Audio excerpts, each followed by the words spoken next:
from the Comcast Business Studios, 97.5, The Fanatic.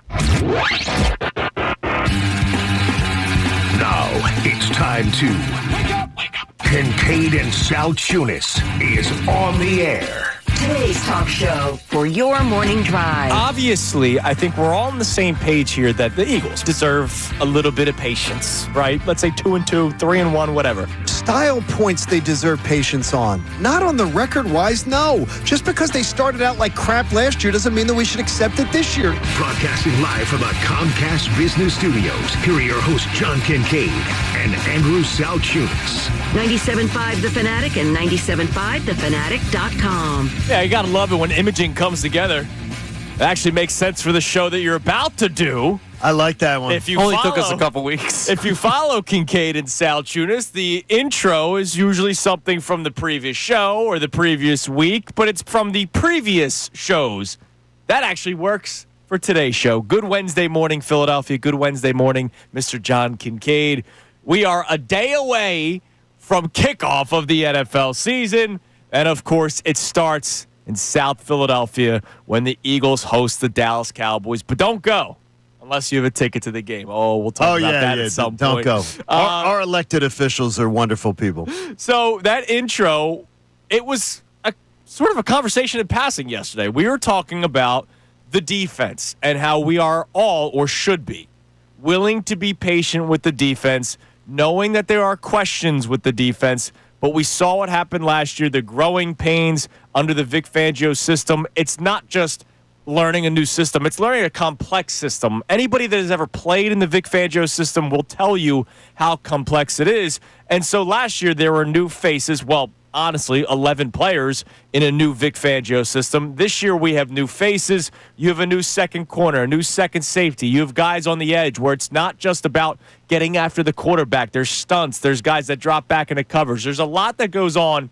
in a Vic Fangio defense, and that's why yesterday we were trying to implore people to be patient with the defense, especially knowing who they're playing in the first 4 weeks of the season. They're playing the Dallas Cowboys tomorrow night, and I know we laugh at the Dallas Cowboys all the time. I get it. But Dak Prescott can throw for 4,000 yards. CeeDee Lamb can catch over 1,000 yards. And, of course, George Pickens now adds to that offense. Jake Ferguson is a part of that offense. We know what the Chiefs can do. We know what the Rams can do. We, as sure as hell, know what the Bucs can do against the Eagles' defense. So the first 4 weeks, the Eagles' defense will be challenged big time. But then it kind of got to a strange conversation that I wasn't entirely ready to have yesterday. Now, you say strange. Put a strange on. What you mean by strange? You were taken aback by the tone, by the opinions that were offered. Sure, just because of knowing what happened last year. And so we were talking about the bar, the first 4 weeks of the season, not where you will be hanging out to watch the games, but the bar for the Philadelphia Eagles record-wise. And you said the bar is 3-1. Knowing the teams I just rattled off, Cowboys, Chiefs, who you just beat in the Super Bowl last year, Rams, who went down to the wire in the divisional round, and the Bucs, who have been a thorn in your side for many years. And with this new look defense, with a brand new offensive coordinator in Kevin Patullo, who has never called plays at the NFL level other than 3 preseason games in the month of August, you are still setting the bar at 3-1. I would like you to explain yourself for the people, and then we will discuss it. Yeah, I don't have any problem with this one at all because I'm looking at Dallas. So all of a sudden I go, okay, there's one that you got to win. And I'm with you. We have had... You got to win that. We've had no... Okay, you got. Tomorrow's great. You got to win that one. Yeah. And no matter how it's won, and I said style points weren't going to matter in the first 4 games, so you got to win that one. To me, I'm looking at the next 3 games. So first of all, the Rams. I don't consider when you're the Super Bowl champs and you're the best team in the NFC, I don't consider any home game as one that I should go into saying, yeah, I should be okay if they lose it. There's nobody in the home schedule that I look at and go, I should be okay if they lose it. And I don't believe losing a 1 o'clock game to the Rams at home should be one that I expect them to lose. And then I look at it as Chiefs and the Buccaneers. And the Buccaneers is one that I absolutely am going to be infuriated if they go down to Tampa and lose again to the Bucs. Right. I don't want to see that one. So to me, it's bottom line is, and the Chiefs is to me is going to be a toss-up game. So I honestly, it may be ballsy. I could honestly see them leaving September 4-0. Wow. I really could. I believe. I'm not going to say it's impossible. No, but I believe. I say wow. I believe this. I believe we have not seen greatness in this town often, ever. I'm going to maybe say ever, as a Philadelphia sports fan. I believe the Eagles are about to give us greatness as far as we're the bullies on the block, and I believe the Eagles are going to show us that this year. I think 3-1 is going to be where they will come out of September, and I am completely confident that any home game, I don't see any home game. They're going to probably lose a home game. Sure. They'll probably lose one, but I should never go into a home game with this team, with this schedule, with this roster, barring injuries along the way. Yeah, absolutely. Where I'm saying I expect them to lose a game at home. See, now it's amazing, right? And again, you're logical, John. You broke this down looking at schedule. You broke this down looking at times. You broke this down looking at where they're playing, as you should. I'll take one step back without having that kind of information. Okay. Even though we have it in front of us. Last year, horrible start, right? Even though they went 2-2. Sure. The teams were the Packers, Falcons, Saints, and Bucks. At surface level, obviously, remember the Saints had like 90 points in the first 2 weeks of the season, but there was something off about that team, and then you saw how the rest of the year played out.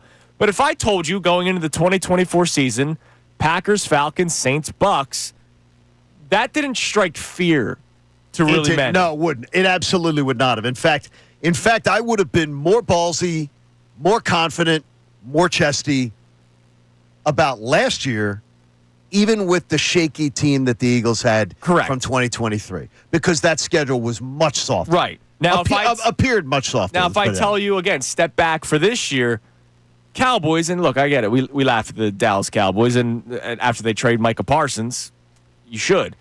But when I say Cowboys, Chiefs, Rams, Bucks, just those four teams. We don't talk about where they're playing, what time they're playing, who's playing who. It's just Cowboys, Chiefs, Rams, Bucks. You would say, regardless of the Eagles, man, that's a tough 4-game stretch. Yeah, I think it's the toughest month that they have, next to November. So when you say it's the toughest month that they have, and you're setting the bar at 3-1, and I'm not like ripping you for it. I think that I was amazed that when Connor said 2-2. And I agreed with Connor that you were almost like angry. No, because of the fact that I'm not going to set the bar of mediocrity to start. And mediocre is 2-2. I am not going to start a year when you're the Super Bowl champs, when you're the number one odds, when you're the best team in the NFC, when you're the defending champs, when you've got this roster, that mediocre is what I'm going to set the bar at for September. Because you are better. You are better than every team you play in September. So I'm not penciling in 2 losses. I'm absolutely not. And I'm not going to set my expectations at, I can see, we got to give them growing pains that they're going to be 2-2. No. I'm going to set the expectations as I believe this team is that good. I really do. I think they're that good. Look, there's a reason why we're saying there is a chance that the D word could play out. I'll give you a November of 2-2. Like a November 2-2. Now, I think November is a tougher month as far as the games. But I think September might be the tougher month because of the defensive transition. Sure. And that's why I kind of go, all right, 2-2. Like if the Rams have a day against your defense that is still learning, if the Bucks have a day against your defense, I wouldn't be surprised. And it's like, no. If we roll out of Tampa, if we're talking the Monday after the Tampa game, and the Eagles survive 35-27, I don't give a damn. Oh, yeah, because you don't care about style points. Because I promised. And at that point, the style points argument ends. The question is... Because then you enter October, and style points better count. The question is, can you get those 35 points? There you go. So coming up next, John Kincade is going to give you a number.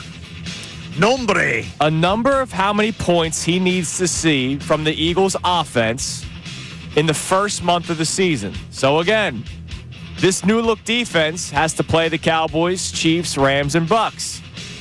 But this returning Eagles offense has to play the Cowboys, Chiefs, Rams, and Bucks. Or maybe you can say, has the luxury of playing the Cowboys, Chiefs, Rams, and Bucks.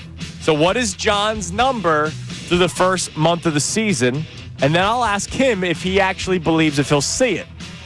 Because I know the number. It's Kincade and Salciunas, 1 day away from kickoff here on 97.5 The Fanatic. Join the Fanatic for the inaugural live broadcast of Unfiltered with Ricky Bo, Bill Colarulo, and Silvana Kelleher. Thursday, September 4th at Chickies and Pete's in South Philly from 2 to 6 p.m.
Philly fans, you are the best sports fans in the world. You're not stupid, so why should you have to hear outlandish takes that make you shake your head? You shouldn't. That's why Unfiltered is the show for you. Each afternoon from 2 to 6, we only bring you honest opinions and analysis. We may not agree all the time, but what you hear is what we genuinely believe. It's not some rage bait to try to spark conversation. So make the switch to Unfiltered with me, Bill Colarulo, my man Ricky Bo, and Silvana Kelleher.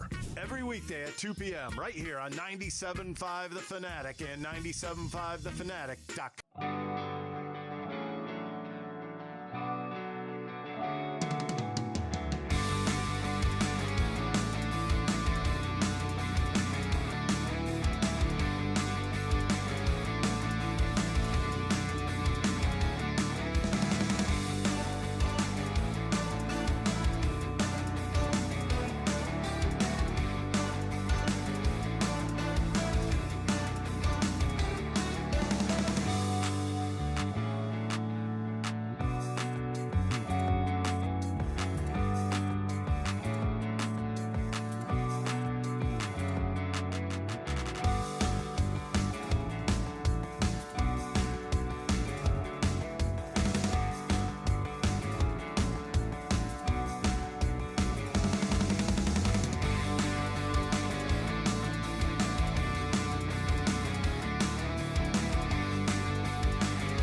Kincade and Salciunas, 97.5 The Fanatic on the eve of kickoff for the Philadelphia Eagles on the road to the repeat when they take on the Dallas Cowboys in South Philadelphia tomorrow. Banner night.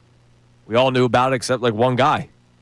We'll talk about that later on the show as well. Oh, and multiple players tried the same thing, too. It's unbelievable.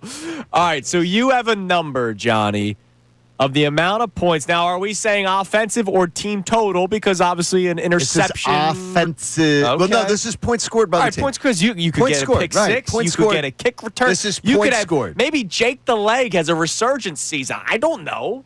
Yeah, it's We not. haven't talked let's about not that at talk. all. Let's not talk fan fiction. Come on, he had a good playoff. It is. Yeah, he did. He had a good. He had a couple- great playoff. Good couple games. This is points scored. Points scored in the month of September. Okay.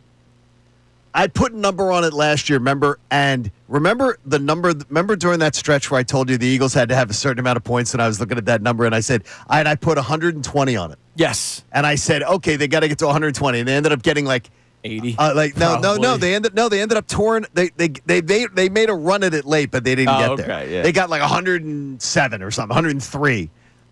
I'm putting the 120 number again. I'm dusting it off. The number 120 is what the Eagles need to have in the points scored department in the month of September to guarantee, with a capital G, my goal of 3-1. And I'm going to tell you, if it's 120, I'm going to tell you I think it's 4-0. Wow. That might be the 4-0 number. If they get to 120, it's a guarantee with a G that they're 3-1. If they get the 120, it may be 4-0 because the defense is not going to give up 116 points Sure. in the first 4 weeks. If they do, we've got big issues, folks. So 120 is the target. That's my number. And with Dallas, with the Rams, with Tampa, I think you can put up points. And I would imagine it's going to be a lower game. The one I'm worried about is the trip Chiefs to Arrowhead. That game I could easily see being like 17-13. Now, look, I like the Rams defense a lot. We saw them really perform well, and I think unexpectedly last year. The question is, a year two with a lot of those guys, is there a fall off? Is Jared Verse real, right? So we'll see what the Rams look like. The Bucks are an okay defense. Like they look, Todd Bowles. Bucks give up points. They have a great defensive-minded coach, but talent-wise, yeah. I mean, all the talent, they're like the Eagles' offense. Look at their wide receivers with Mike Evans and Chris Godwin and Emeka Egbuka. They have Bucky Irving. They have Rashad White, and Baker Mayfield. It's amazing. It's an offensive team. Now, I'll ask you. You say 120 is the number. Do you actually believe that you will see it? Now, I will tell you the team total for their week 1 game tomorrow night against the Cowboys, the over-under is 28.5. So that's near that 30 mark. Yeah. If we're doing normal math, 120 divided by 4, you're averaging 30 points a game. I think that the Eagles are going to be a team that averages around 27, 28 points a game this year. Okay. So, and I think the Dallas game can be one that you put more points up. I think that the Tampa game can be one that you potentially put more points up. If it's a fast track, if that's a fast track game. I do think the Rams game has the potential to be more of a shootout than a defensive struggle. Okay. So, yes, I'm looking at it going, I think the 120 is viable. I'm But I will tell you this. I'm going to take the under off. Oh, no. You should take the under. But take the 120 under on it. but 120 is the guarantee. And if they get to the 120, I really believe it's probably 4-0. And I'm telling you right now, I'm not going to be shocked if this team's 4-0. And I know that sounds wild. Maybe shock's not the word, but I'm not going to be like I might be screaming team of destiny. If I'm not going to be shocked if they're 4-0. But how about this? I will be more shocked if they're 2-2.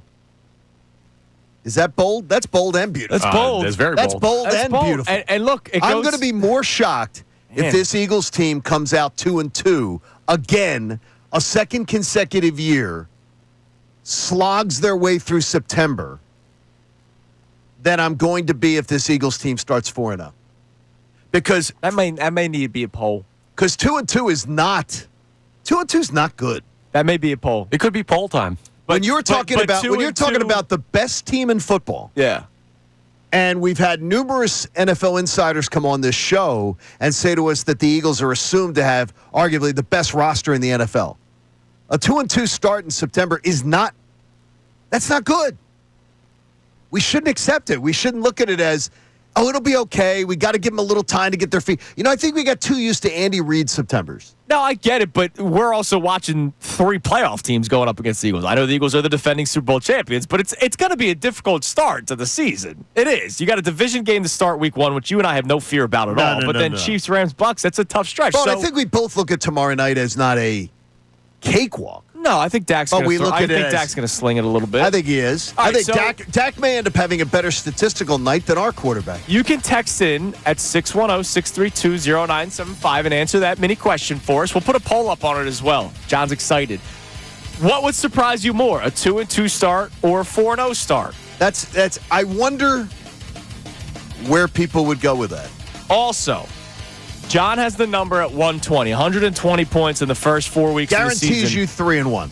I want to ask the audience this next, because yesterday we talked about whether or not you'd be patient with the defense despite the concerns you have. For the offense, do you expect to see gaudy numbers? Because they do run the ball a lot. I wonder what people expect to see out of this Eagles offense this season. And I'm not just talking about the first 4 weeks. I'm talking about the entire season leading into the playoffs when they were considered one of the worst passing offenses in the league last year. So we'll do that coming up next, 610-632-0975. Also, we'll tell you about some of the fun things we'll be doing throughout the show today because it's Kincade and Salciunas' Futures Day here on 97.5 The Fanatic. Now on 97.5 The Fanatic Sports Update. It's Eagles Eve, folks. I'm Connor Thomas, and the Eagles, well, they are playing the Cowboys tomorrow to kick off the NFL season. They got some good injury news yesterday as we reached the eve of the NFL season beginning. Landon Dickerson and Drew Makuba were both full participants in practice yesterday. In fact, the only player who did not practice fully was Tanner McKee with his thumb injury that's been going on for a little bit here. So the Birds are healthy and ready to go for tomorrow night. And Nick Serriani, he sounds confident in the work that they've put in this preseason. I think that we've had a good training camp. I think we had good OTAs. I think our habits are going in the right direction. So I feel good about that. Now we got to go do it. We got to let our habits take over in the game, and this will be a really good test against a really good opponent. So Coach sounds ready. Are the Eagles ready? We'll find out tomorrow night at 8:20 p.m. The Phillies take on the Brewers for Game 2 after a mid-series off day yesterday. We'll see how they follow up their strong comeback win that we watched in Game 1. Aaron Nola faces Jose Quintana in the pitching matchup. First pitch is at 7:40 p.m. We're going to talk to Adam Schefter of ESPN coming up at 7:55. Jeff McLane will join us at 8:25. Jeff McLane of The Inquirer. This update is brought to you by AutoZone. You can get in the zone. The free AutoZone Fix Finder service can help troubleshoot the likely cause of your pesky check engine light for free and get you back on the road. Restrictions apply. Get in the zone with AutoZone. I'm Connor Thomas on your home for the best Birds coverage, 97.5 The Fanatic and 97.5thefanatic.com.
fans, you are the best sports fans in the world. You're not stupid, so why should you have to hear outlandish takes that make you shake your head? You shouldn't. That's why Unfiltered is the show for you. Each afternoon from 2 to 6, we only bring you honest opinions and analysis. We may not agree all the time, but what you hear is what we genuinely believe. It's not some rage bait to try to spark conversation. So make the switch to Unfiltered with me, Bill Colarulo, my man Ricky Bo, and Silvana Kelleher. Every weekday at 2 p.m. right here on 97.5 The Fanatic and 97.5thefanatic.com.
Wednesday morning, a Schefter Wednesday. So we'll speak with Adam Schefter coming up at 7:55. Jeff long as I McLane don't have to at reach for 8:25. anything. Yeah, John's got shoulder issues.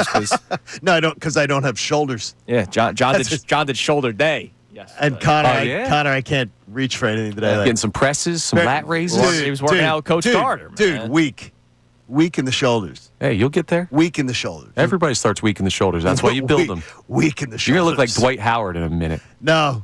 Shoulder boulders, Johnny. You'll wanna get, do you'll that. get there. No, Takeo spikes. Yeah, that's been good. No, that's the neck, dude. That's the neck. He'll get there. There you go. All right, so here's what's in store for you today. We'll discuss this Eagles offense question that I have for you at 610-632-0975. But we're going to do something fun today because tomorrow is going to be all Eagles, right? It is. So excited. It is game day. Eagles, Cowboys.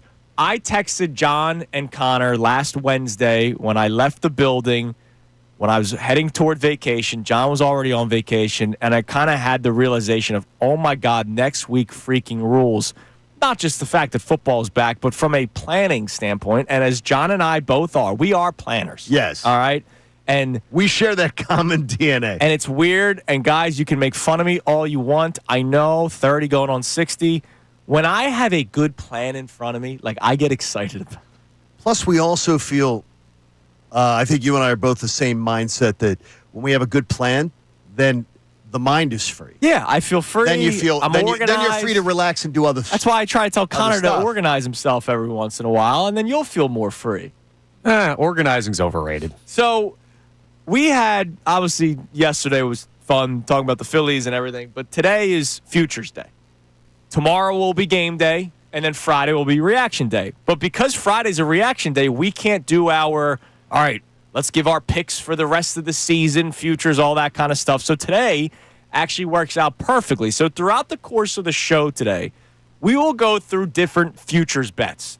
We have, division winners, teams that will make the playoffs. I have my ticket in my pocket that I put together. The teams you like that I having think the physical ticket. I love the physical which ticket, is really man. cool because we did not go to Vegas this summer. We'll go next summer, but we did not go to Vegas this summer. I agree with you. Having the physical ticket is really cool. There's something about it. I'll whip it out for our YouTube. What? For our YouTube. Whoa. What? Family program. Excuse me all right, while this is just to make the playoffs. Okay, and I only there have you 8 go. teams. I didn't do all 14, but we will.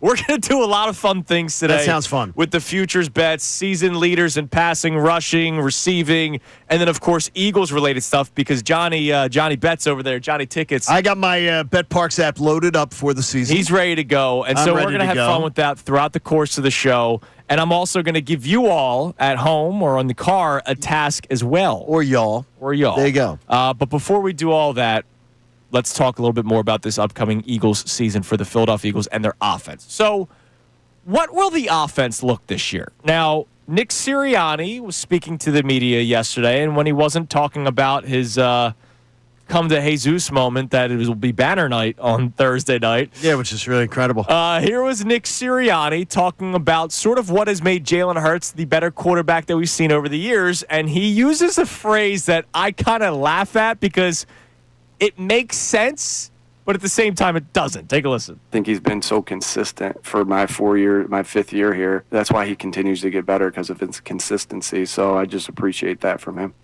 So consistency from Jalen. But there's been nothing consistent about an offensive coordinator. There's been nothing consistent about play calling. And play calling tells me that he hasn't been consistent. I got to tell you that there are many great things about Jalen Hurts' tenure here. Consistency, I do not believe, is one of them. Consistent winning is. Sure. Consistency of his performance is not. Yeah, 21, they had to go to the run. 22, he was spectacular. 23, he carried the team on his back to that 10-1 start. And then collapsed. 24 was they had to, again, go heavy run. And then remember, last year, there were struggles middle of the season. Following the Panthers game. And what needs to be worked on the most? A.J. Brown said passing game. The last thing I think of when I think of Jalen Hurts' tenure here is consistency. Other than winning, as you said. What I think of is that Jalen Hurts always finds a way. Correct. He finds a way. But I certainly don't look at it as a consistency. Which is why I asked the question.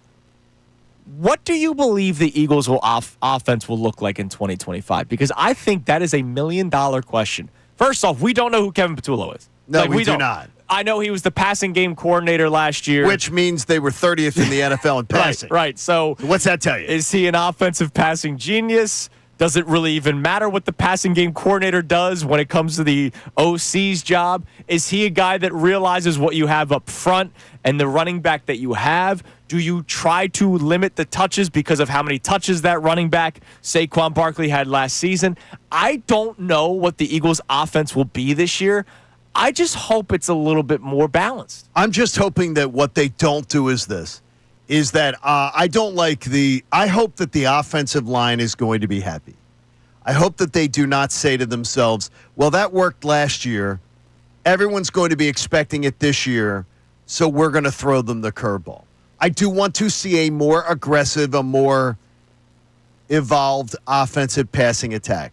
But I do not want to see reinventing the wheel just to reinvent the wheel. I got you, but here's the thing, John. I don't even need it. What are we talking about evolved? I want to see a passing attack that, honestly, there was nothing about the Eagles' passing attack last year that looked innovative. No, there wasn't. That looked cutting edge. When you watched Detroit, when you watch other offenses. Right, there's a reason why Ben Johnson was so sought after. And you look at their passing attacks and you say, wow, okay, that looks interesting. That looks different. Now, look, I want to win Super Bowls. So I'm very much about line up with that offensive line and crush people. Yeah. I want them to dance with what brung them. But I do want to see a passing game with the weapons that they've got in the passing game. Certainly not look rudimentary. Yeah, I don't want to be asking in week 6, where's the A.J. Brown slant route? I mean, seriously. It seems like that's like a cheat code play where if you're playing Madden, you tell your friends, stop running that damn play. Remember the Steelers game? Again, just go back to the Steelers game.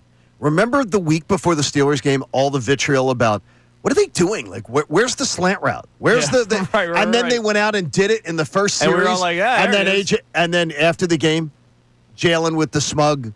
Well, is that what you wanted? Yeah, that's what we did want to see, Jalen. That's what we did, yes. It was topsy-turvy land last year. Because usually in Philadelphia, we're screaming, run the ball. Right. And they did it last year, and we celebrated it, but there did come a time. I wasn't. If you guys remember, I was like, look, this is what works. Keep doing it. But, Connor, I remember you were saying you needed to see it. John, you needed to see it, that at some point we needed to see that passing offense And then we finally got it. So I'll tell you this, John. When you say evolve, I get it. You have to be evolved from 30. You have to move up somewhere. Yes. I want them to be balanced. And the reason why I say that is because there will be games where the opposition will sell out to try to stop the run. And when that happens, I need them to be able to throw the football like you saw in the Super Bowl. So you think they're going to be teams that studied what the Chiefs did? Yeah. The only thing is about how to sell out to stop the run. The only thing I say to that is that then they're going to get trounced through the air. Well, it depends on who your corners are. Look, there's a reason why all these summertime lists of executives, not Fox analysts, CBS, ESPN, Correct. executives, coaches, GMs in the NFL, still put Jalen Hurts at like 9, even though he's a Super Bowl MVP. Because there's a certain way that these guys feel about Jalen Hurts. So I would not be surprised if we see a game where teams sell out to stop the run if they have a good enough secondary. The problem is that when you are a team that is run first and you do run, you let lousy teams like the Jacksonville Jaguars, the Cleveland Browns, the Carolina Panthers hang around with you with a chance to beat you. And that's what happened last year way too often. Sure. The passing game is what separates you from those teams and makes those games not close. Sure. That's what I need to see this year. All right, so we're going to check the text line, 610-632-0975. Coming up next on our topics so far. More surprising start would be what, 2-2 or 4-0? What do you truly expect the Eagles offense to look like in 2025? And I'm going to put you all to a task on this Kincade and Salciunas Futures Day. I want you to send us so far the best bet that you have seen this offseason. It's Kincade and Salciunas, 97.5 The Fanatic. Philadelphia Union Soccer. Evander pushing back to his...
Philly fans, you are the best sports fans in the world. You're not stupid, so why should you have to hear outlandish takes that make you shake your head? You shouldn't. That's why Unfiltered is the show for you. Each afternoon from 2 to 6, we only bring you honest opinions and analysis. We may not agree all the time, but what you hear is what we genuinely believe. It's not some rage bait to try to spark conversation. So make the switch to Unfiltered with me, Bill Colarulo, my man Ricky Bo, and Silvana Kelleher. Every weekday at 2 p.m. right here on 97.5 The Fanatic and 97.5thefanatic.com.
on Futures Day, Kincade and Salciunas. I'm stealing it from my friends at FanDuel that we did on the 26th of August. It was Futures Day on the FanDuel app, but this is Futures Day on Kincade and Salciunas.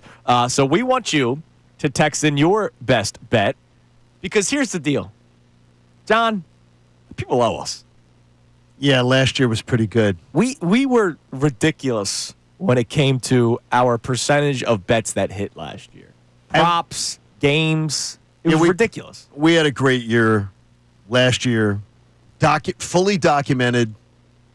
And not minus 400 bets. Fully even money. Fully documented. We gave we had a year. In fact, my friends out in Vegas, they do the Bostonian versus the Book does a gambling show out of Vegas. They actually started to talk because I'll guess with them every once in a while. They started to chart it, and they said flat out we were the best show they could track in the country. Oh, yeah. As far as we probably, and I've said it to you, we can't do it again. We can try to do it again. Try. They were like, that was ungodly. Yeah. Because if we had won, how about this? Just your win total, which won, at 61.3%, you would have finished in the top, 9% of the Super Contest in Vegas. That's nice. Now, you would have had to pick 2 more games because it's 5 a week. Right. Which your percentage would have dropped. Right. But still, though, that kind of percentage is obscene. And so it's really hard. Yeah. It's really hard. So you guys owe us. So text in your best bet, 610-632-0965. I'm ready for it. But also, chime in on our conversations today about the Philadelphia Eagles. What would surprise you more? 2-2, 4-0, and what do you truly believe this offense will look like this year? Last year, Week 5 bye, they said, screw this, man. Well, the offensive lineman did. We're just going to go into Nick Sirianni's office. Hey, Nick, Saquon Barkley, that guy, where's number 26? He runs behind us, the behemoths that we are as an offensive line. What are we doing here, I believe, was sort of in the one interview with Jordan Mailata talking about. It was sort of along the lines of what are we doing here? Yeah. This is what we are. Let's do this. Let's run the ball. And they did. To Nick's credit. And it changed. Nick's credit, he was there. Everything. So there you go. So what do you expect to see out of the Eagles offense this year? What do we have so far this morning on this beautiful Wednesday morning, the eve the 2025 NFL season? What we got, Connor? Now, this is how you know we got a good conversation going because we have both sides of the conversation being talked about on the text line. So we'll start with Mike from Levittown, who says, Johnny talking my talk this morning. This team is clearly the best team in football. Been saying it all summer. They're going to find it hard to lose 3 games. Expect 13 to 15 wins. And as for last year, relax. It was last year, and a Barkley drop kept them from 3-1 and 15-2. Yeah, the Barkley drop kept them from 3-1. It was a simple drop. And, again, the Devontae drop against Washington at the end of the year. Yeah. That was there were 2 games that An were uncharacteristic drop. And then but I would give you I would tell you that the Carolina game, that was a loss. The Carolina game with a simple catch. Sure. That could have been a loss. So I'll give you one more win. You can't count 2 wins. Because one of those should have been a loss. Carolina should have been a loss. I'll also say this. Yeah, one Saquon drop away. The game shouldn't have been close. No, it shouldn't have been. That Falcons team sucked. No. It should never have been close. Don't forget, Kirk was still the starting quarterback at that time. It was before they made the switch to 97.5. To Michael Penix. Is there a Phil E in Atlanta? Yeah, there is. You're not stupid. You're not stupid. I told John this morning. As Bill knows. Last Thursday, when I was driving down to the Jersey Shore, I had the station on, and it played. And Coop, my 3-year-old son in the back of this back seat, goes, "You're not stupid." You're not stupid. Dude, that's so great. So I go, "Do you want to call the guy that said it?" "Yeah, Daddy." And so I called Bill, and he goes, "You're not stupid." You're not stupid. It was hilarious. And you're not stupid if you listen to Unfiltered in the afternoon. Now, look. You're a little more educated. 15-2 is not going to happen. I feel very comfortable saying that. Sorry to be the wet blanket. 15-2, I feel very comfortable saying it's not going to happen. I don't even think 13 wins happens. That would be they would have had. I don't believe an elite of elite season. Hey, look, I'm speaking the language, but I'm not speaking 13. No. I just look at it as I'm 12 is the number for me. That's the number for me, but I also believe at the end of the year, and we'll get into it more later. I really believe at the end of the year it's not going to be. Sure. I think there's going to be some games that aren't going to matter. What else we got on the text line, Connor? Let's go to the other side because Brian from New Jersey says, John, you're wild this morning. A 2-2 start won them a Super Bowl last year with 0 preseason snaps unless they found a way to get into football shape behind the scenes. It's going to be ups and downs in September. And that's why when yesterday you were so taken aback, which then I was taken aback, we kept on taking aback each other.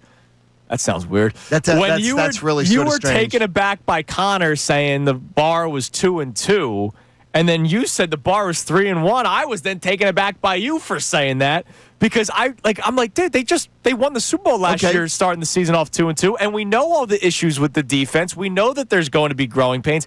And I don't expect the Eagles offense to score 120 points in the first 4 weeks. Can I take that logic with that texter? And I'm not trying to be smug ass with him.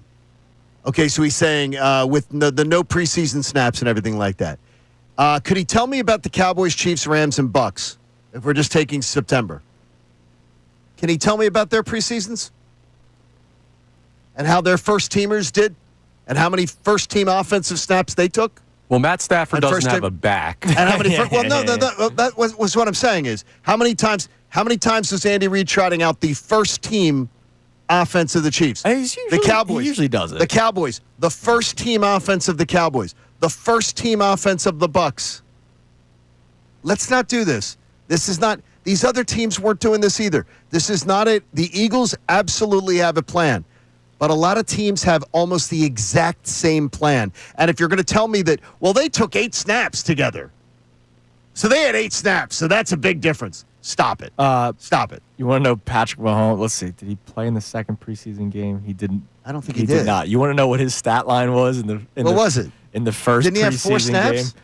I don't know how many snaps. I thought he had 4 snaps. But his passing numbers, 1 completion on 1 attempt for 1 yard, 1 touchdown. I thought he had 4 snaps. Like, I think he played 4 snaps or something. Like, don't give me this. The other teams did the same thing as the Eagles did. I just love the 1-1-1-1. Like, don't give me the Eagles should be 2-2 because they didn't play their starters in preseason. The other teams didn't either, folks. They didn't either. All right, coming Come up next, on. we'll continue to check our text messages throughout the course of the show. By the way, a couple people. This is Philly Goat also. Oh, dude, really? Dude, Philly Goat's the best, man. This is a Philly Goat shirt. Oh, I rocked it yesterday. This was a purchased Philly Goat shirt, by the way. You can thank me, Philly Goat. This is a great shirt. Yeah, but I promoted it yesterday. Well, I promoted it. I paid for it. All right, we'll reset today's topics. They're worth it. We'll check the Twitter poll next. Wow. 2-2 or 4-0? What would you be more surprised by? Also, we'll do our first set of futures bets, the over-unders in win totals for each team in the NFC East, and John Kincade is locked in a couple others. It's Kincade and Salciunas, 97.5 The Fanatic. Now on 97.5 The Fanatic Sports Update. One day till game day. I'm Connor Thomas, and the Eagles got some good injury news yesterday as we reached the eve of the NFL season beginning. Landon Dickerson and Drew Makuba, both full participants in practice yesterday. In fact, the only player who did not practice in full was Tanner McKee, who's still dealing with his thumb injury. So the Birds, they're darn healthy and ready to go for tomorrow night. Nick Serriani, he talked yesterday and sounds confident in the work they've put in preparing for the season. I think that we've had a good training camp. I think we had good OTAs. I think our habits are going in the right direction. So I feel good about that. You know, now we got to go do it. We got to let our habits take over in the game, and this will be a really good test against a really good opponent. And Coach is right. Now they got to go do it. Eagles Cowboys tomorrow night, 8:20 p.m. from Lincoln Financial Field. The Phillies take on the Brewers for Game 2 after a mid-series off day yesterday. We'll see how they follow up their strong comeback win with what we watched in Game 1. Aaron Nola faces Jose Quintana tonight in the pitching matchup. First pitch is at 7:40 p.m. We'll talk to Adam Schefter of ESPN coming up at 7:55. Jeff McLane of the Inquirer joins us at 8:25. This update is brought to you by Temple University Athletics. The 2025 Temple football season's here. Don't miss your chance to catch new head coach Casey Keeler and the Owls in action at Lincoln Financial Field. They're already 1-0 this year. Get your tickets now at owlstix.com. I'm Connor Thomas on your home for the best Birds coverage, 97.5 The Fanatic and 97.5thefanatic.com.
Philly fans, you are the best sports fans in the world. You're not stupid, so why should you have to hear outlandish takes that make you shake your head? You shouldn't. That's why Unfiltered is the show for you. Each afternoon from 2 to 6, we only bring you honest opinions and analysis. We may not agree all the time, but what you hear is what we genuinely believe. It's not some rage bait to try to spark conversation. So make the switch to Unfiltered with me, Bill Colarulo, my man Ricky Bo, and Silvana Kelleher. Every weekday at 2 p.m. right here on 97.5 The Fanatic and 97.5thefanatic.com.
Teams, and John has some extra teams as well, both overs and unders, that we'll give you on this Futures Day of Kincade and Salciunas, while we also talk about the Philadelphia Eagles.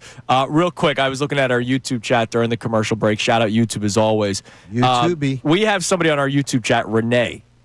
Renee. What a beautiful name, Renee. I believe the pronunciation is Golovaka. That's just a guess. Is that Greek? Ukrainian. Ukrainian. Married a Ukrainian husband. That's the last name. Golovaka. That's a great Renee. Renee's a great first name. Renee's a beautiful name. Renee chimes in every morning on our YouTube chat. Okay. If we're talking about the Phillies, complaining about talking about the Phillies. She is a diehard Eagles. That's it.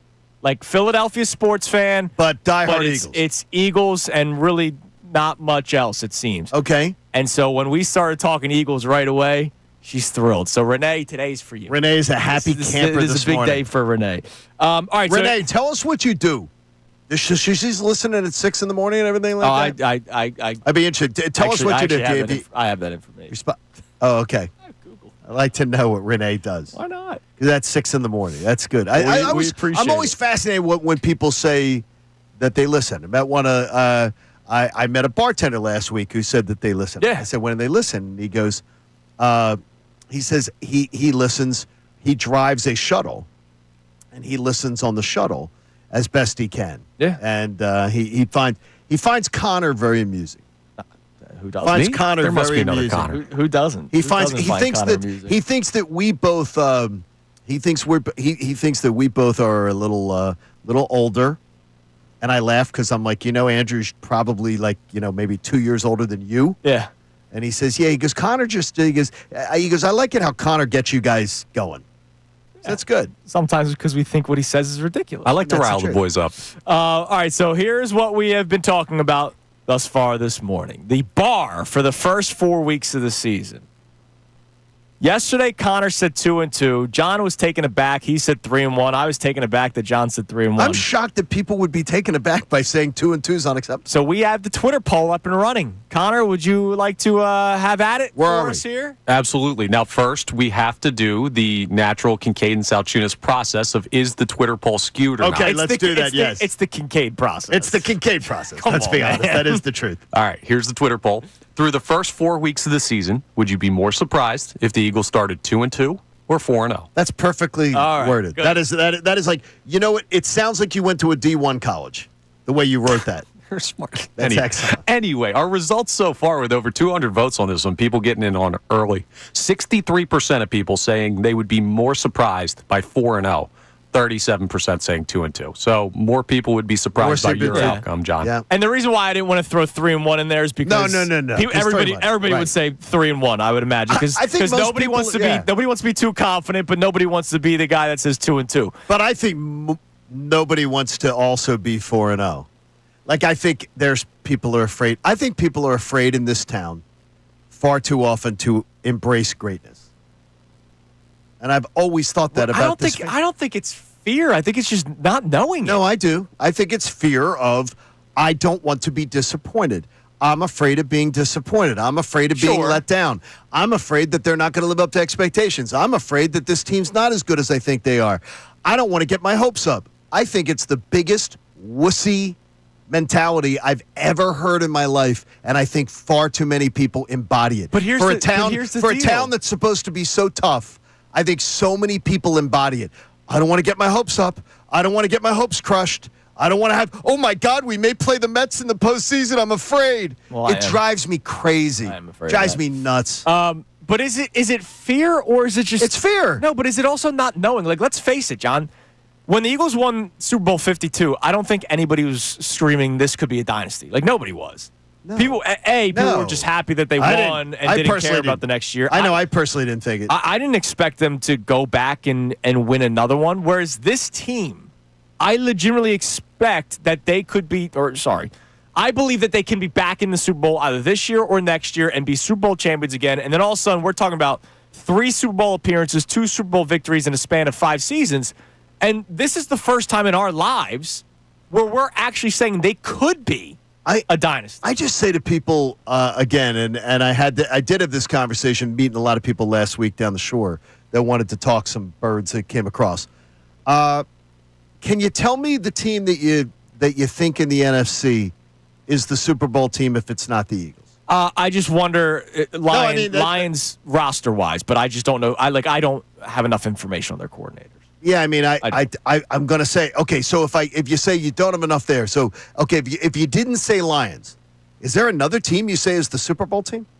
I mean, you like the Packers more than I do. But I don't like the Packers more than I like the Eagles. I think the Packers roster is not – I don't think the Packers roster is close to the Eagles. I think the Packers roster is very, very good, but I don't think it's close to the Eagles.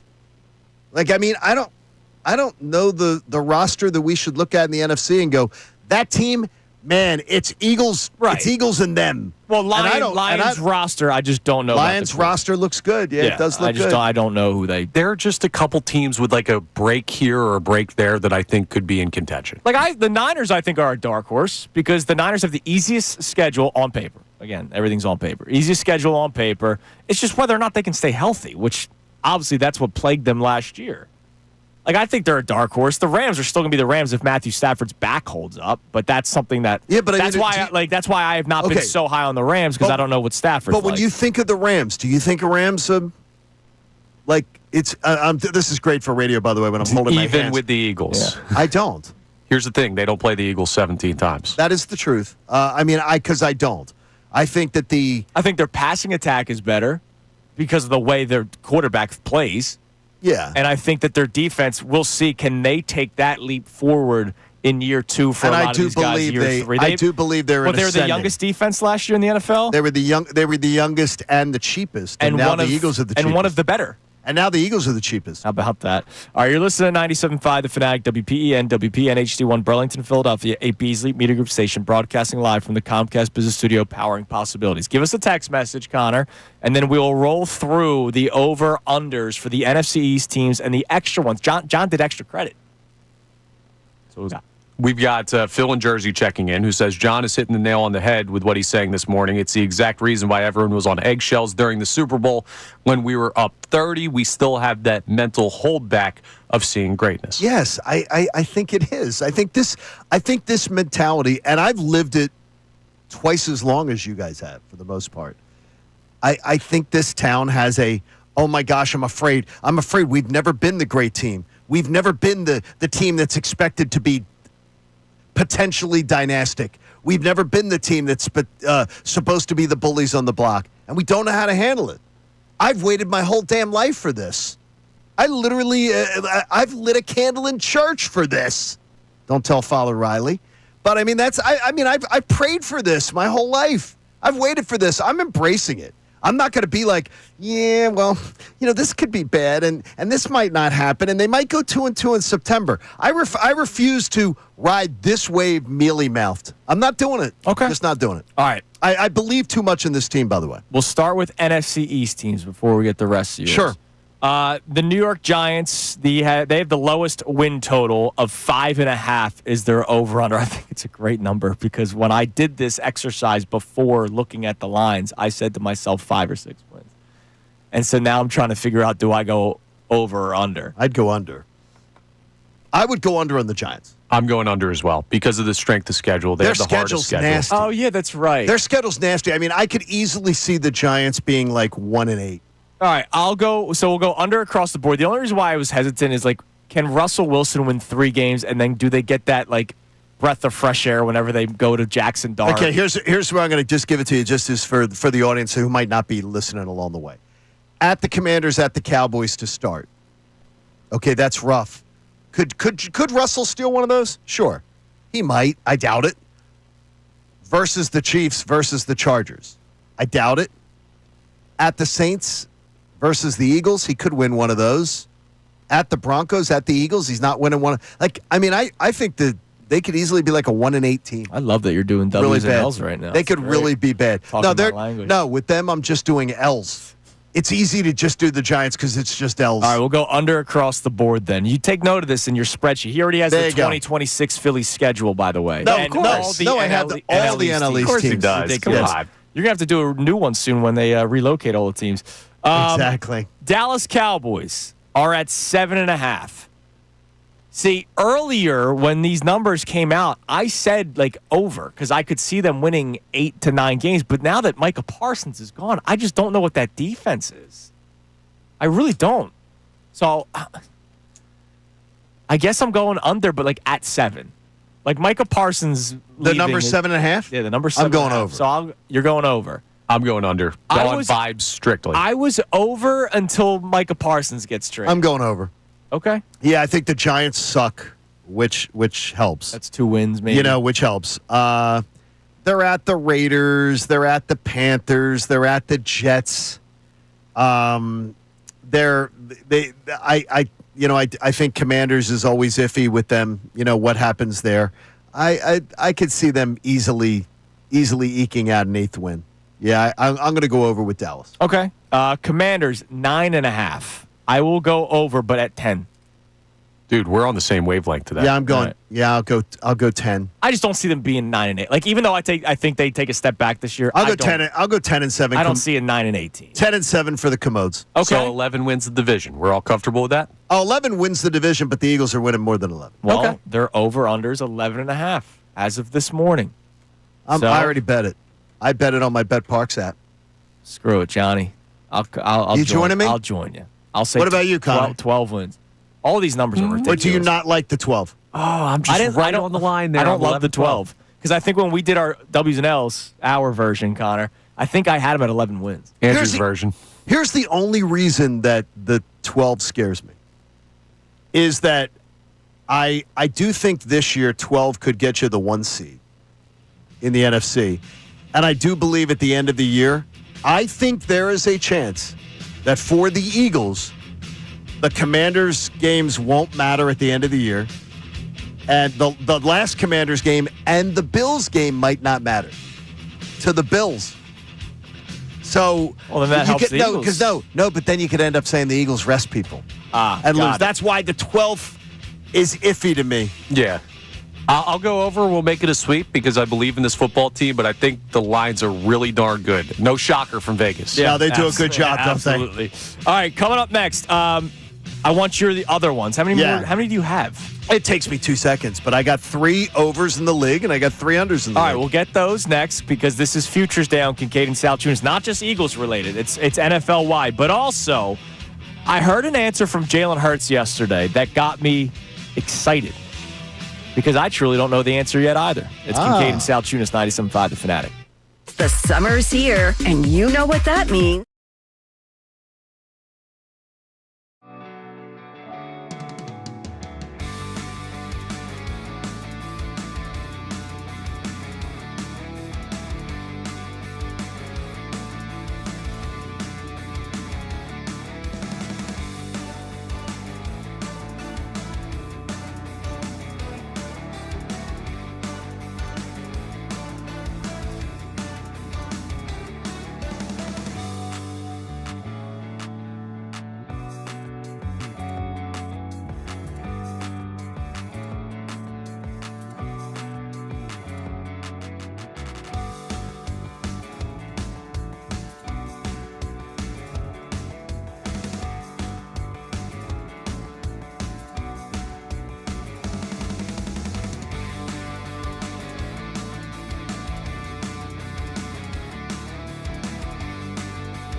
fans, you are the best sports fans in the world. You're not stupid, so why should you have to hear outlandish takes that make you shake your head? You shouldn't. That's why Unfiltered is the show for you. Each afternoon from 2 to 6, we only bring you honest opinions and analysis. We may not agree all the time, but what you hear is what we genuinely believe. It's not some rage bait to try to spark conversation. So make the switch to Unfiltered with me, Bill Colarulo, my man Ricky Bo, and Silvana Kelleher. Every weekday at 2 p.m. right here on 97.5 The Fanatic and 97.5thefanatic.com.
So I heard something from Jalen Hurts yesterday that I want to play for you. I'm excited to play it for you. But first, your over-unders, non-NFC East. So we all went under Giants.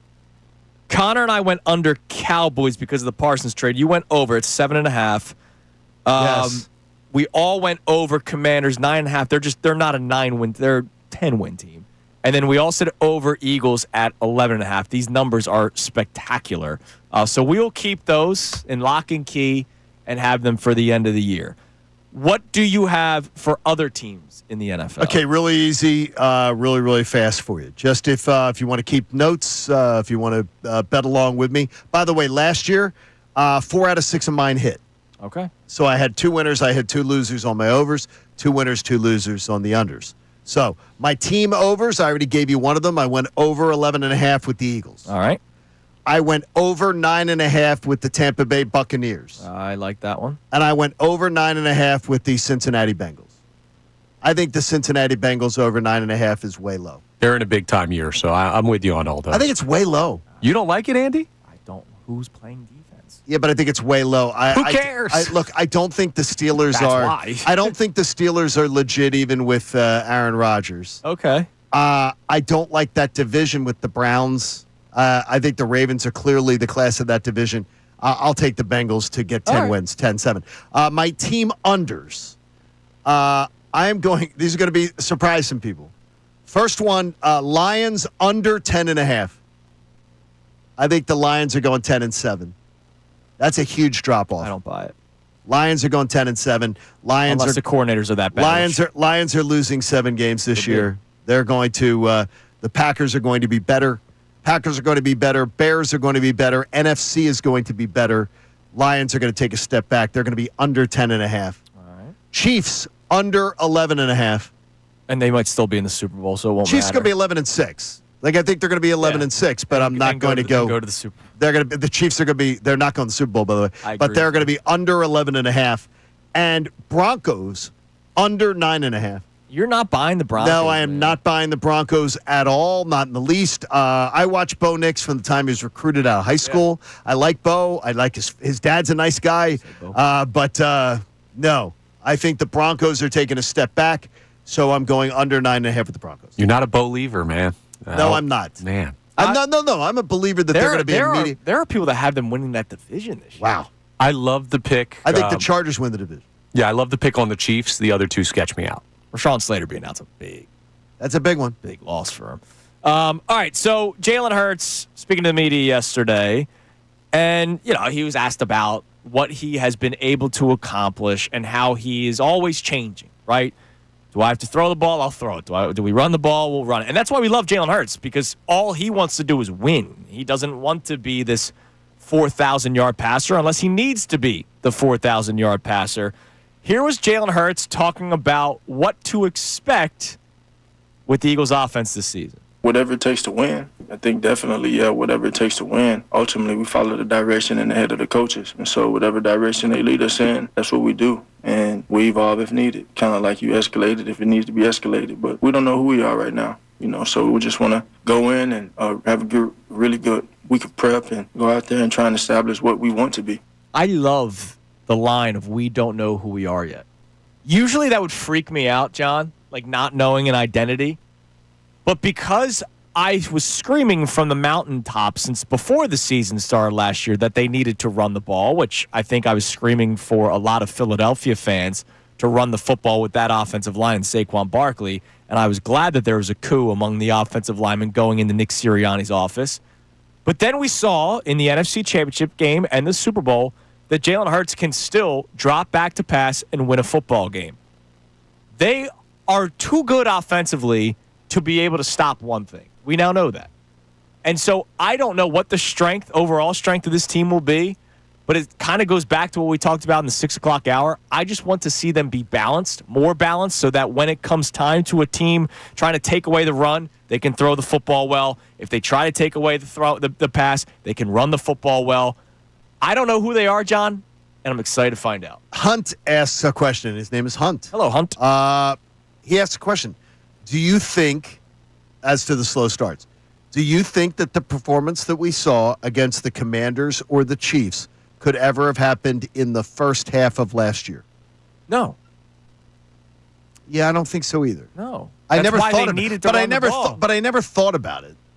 Like I never once thought about it that performance because just those sort of, first 4 weeks. and he's talking about the first half of the year. Right, but those first 4 weeks was still coming off of the Jalen Hurts interception season, where he had the issue turning the football over, especially late in 2023. And I was worried that was who he was going to continue to be. And if you remember the Packers game, he threw a lot of errant passes, some that were picked off, some that weren't. Like there were a couple of plays, the interceptable passes, that's like one of the new stats. He was horrible week one, and I'm going, uh-oh. Remember that one along the sideline that should have been returned for late in the game, could have been returned for a pick six. He had a lot of bad throws early on, and then he tapped into being the game manager. Cyborg. A term. No, but the game manager, yes. It's for whatever. I'm glad that people are starting to finally see the light. That game manager is not a negative term. No. How many times did we have to say that last year? Hey, me wanting Jalen Hurts to be a game manager is not a bad thing. Russell Wilson was a game manager. He's Super Bowl champion. But game manager is not necessarily a bad thing. Game manager is also, they're taking away the run, then I'm going to throw the football well. But I'm going to throw it in safe places. I'm not going to make dumb passes like we've seen Carson Wentz do, right? Like, game manager is a positive term in my life. It's a positive term in John's life. We're very conservative people, careful people. Yes. I'm fine with it. All right, coming up next, I just know that this segment's going to piss people off, Johnny. At what point do you start to roll your eyes at a message from someone? I think a lot of us reached that point yesterday. It's Kincade and Salciunas, 97.5 The Fanatic. Now on 97.5 The Fanatic Sports Update. The Eagles get good health news. I'm Connor Thomas, and the Birds got some good news on the injury report yesterday as we reached the eve of the NFL season beginning. Landon Dickerson and Drew Makuba, both full participants in practice. In fact, The only player that was not a full participant was quarterback Tanner McKee, who's still dealing with a thumb injury, but the Birds are pretty darn healthy and ready to go for tomorrow night. And Coach Serriani, he sounds confident. He talked yesterday about the work they put in this preseason. I think that we've had a good training camp. I think we had good OTAs. I think our habits are going in the right direction. So I feel good about that. Now we got to go do it. We got to let our habits take over in the game, and this will be a really good test against a really good opponent. It will be, and it will be a great game tomorrow night between the Eagles and Cowboys. 8:20 p.m. kickoff from Lincoln Financial Field. The Phillies play the Brewers again tonight after a mid-series off day yesterday. We'll see how they follow up their strong comeback win that we watched in Game 1. Aaron Nola faces Jose Quintana in the pitching matchup. First pitch is 7:40. We'll talk to Adam Schefter of ESPN at 7:55. Jeff McLane of The Inquirer at 8:25. This update is brought to you by Bradford White Water Heaters. When you need a new water heater, choose one that's built to be the best. Choose Bradford White. I'm Connor Thomas on your home for the best Birds coverage, 97.5 The Fanatic and 97.5thefanatic.com. Hall of Fame sports writer.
Philly fans, you are the best sports fans in the world. You're not stupid, so why should you have to hear outlandish takes that make you shake your head? You shouldn't. That's why Unfiltered is the show for you. Each afternoon from 2 to 6, we only bring you honest opinions and analysis. We may not agree all the time, but what you hear is what we genuinely believe. It's not some rage bait to try to spark conversation. So make the switch to Unfiltered with me, Bill Colarulo, my man Ricky Bo, and Silvana Kelleher. Every weekday at 2 p.m. right here on 97.5 The Fanatic and 97.5thefanatic.com.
Be pissed off this segment. I know a lot of you will be, unless a lot of you feel the way that we do. All right.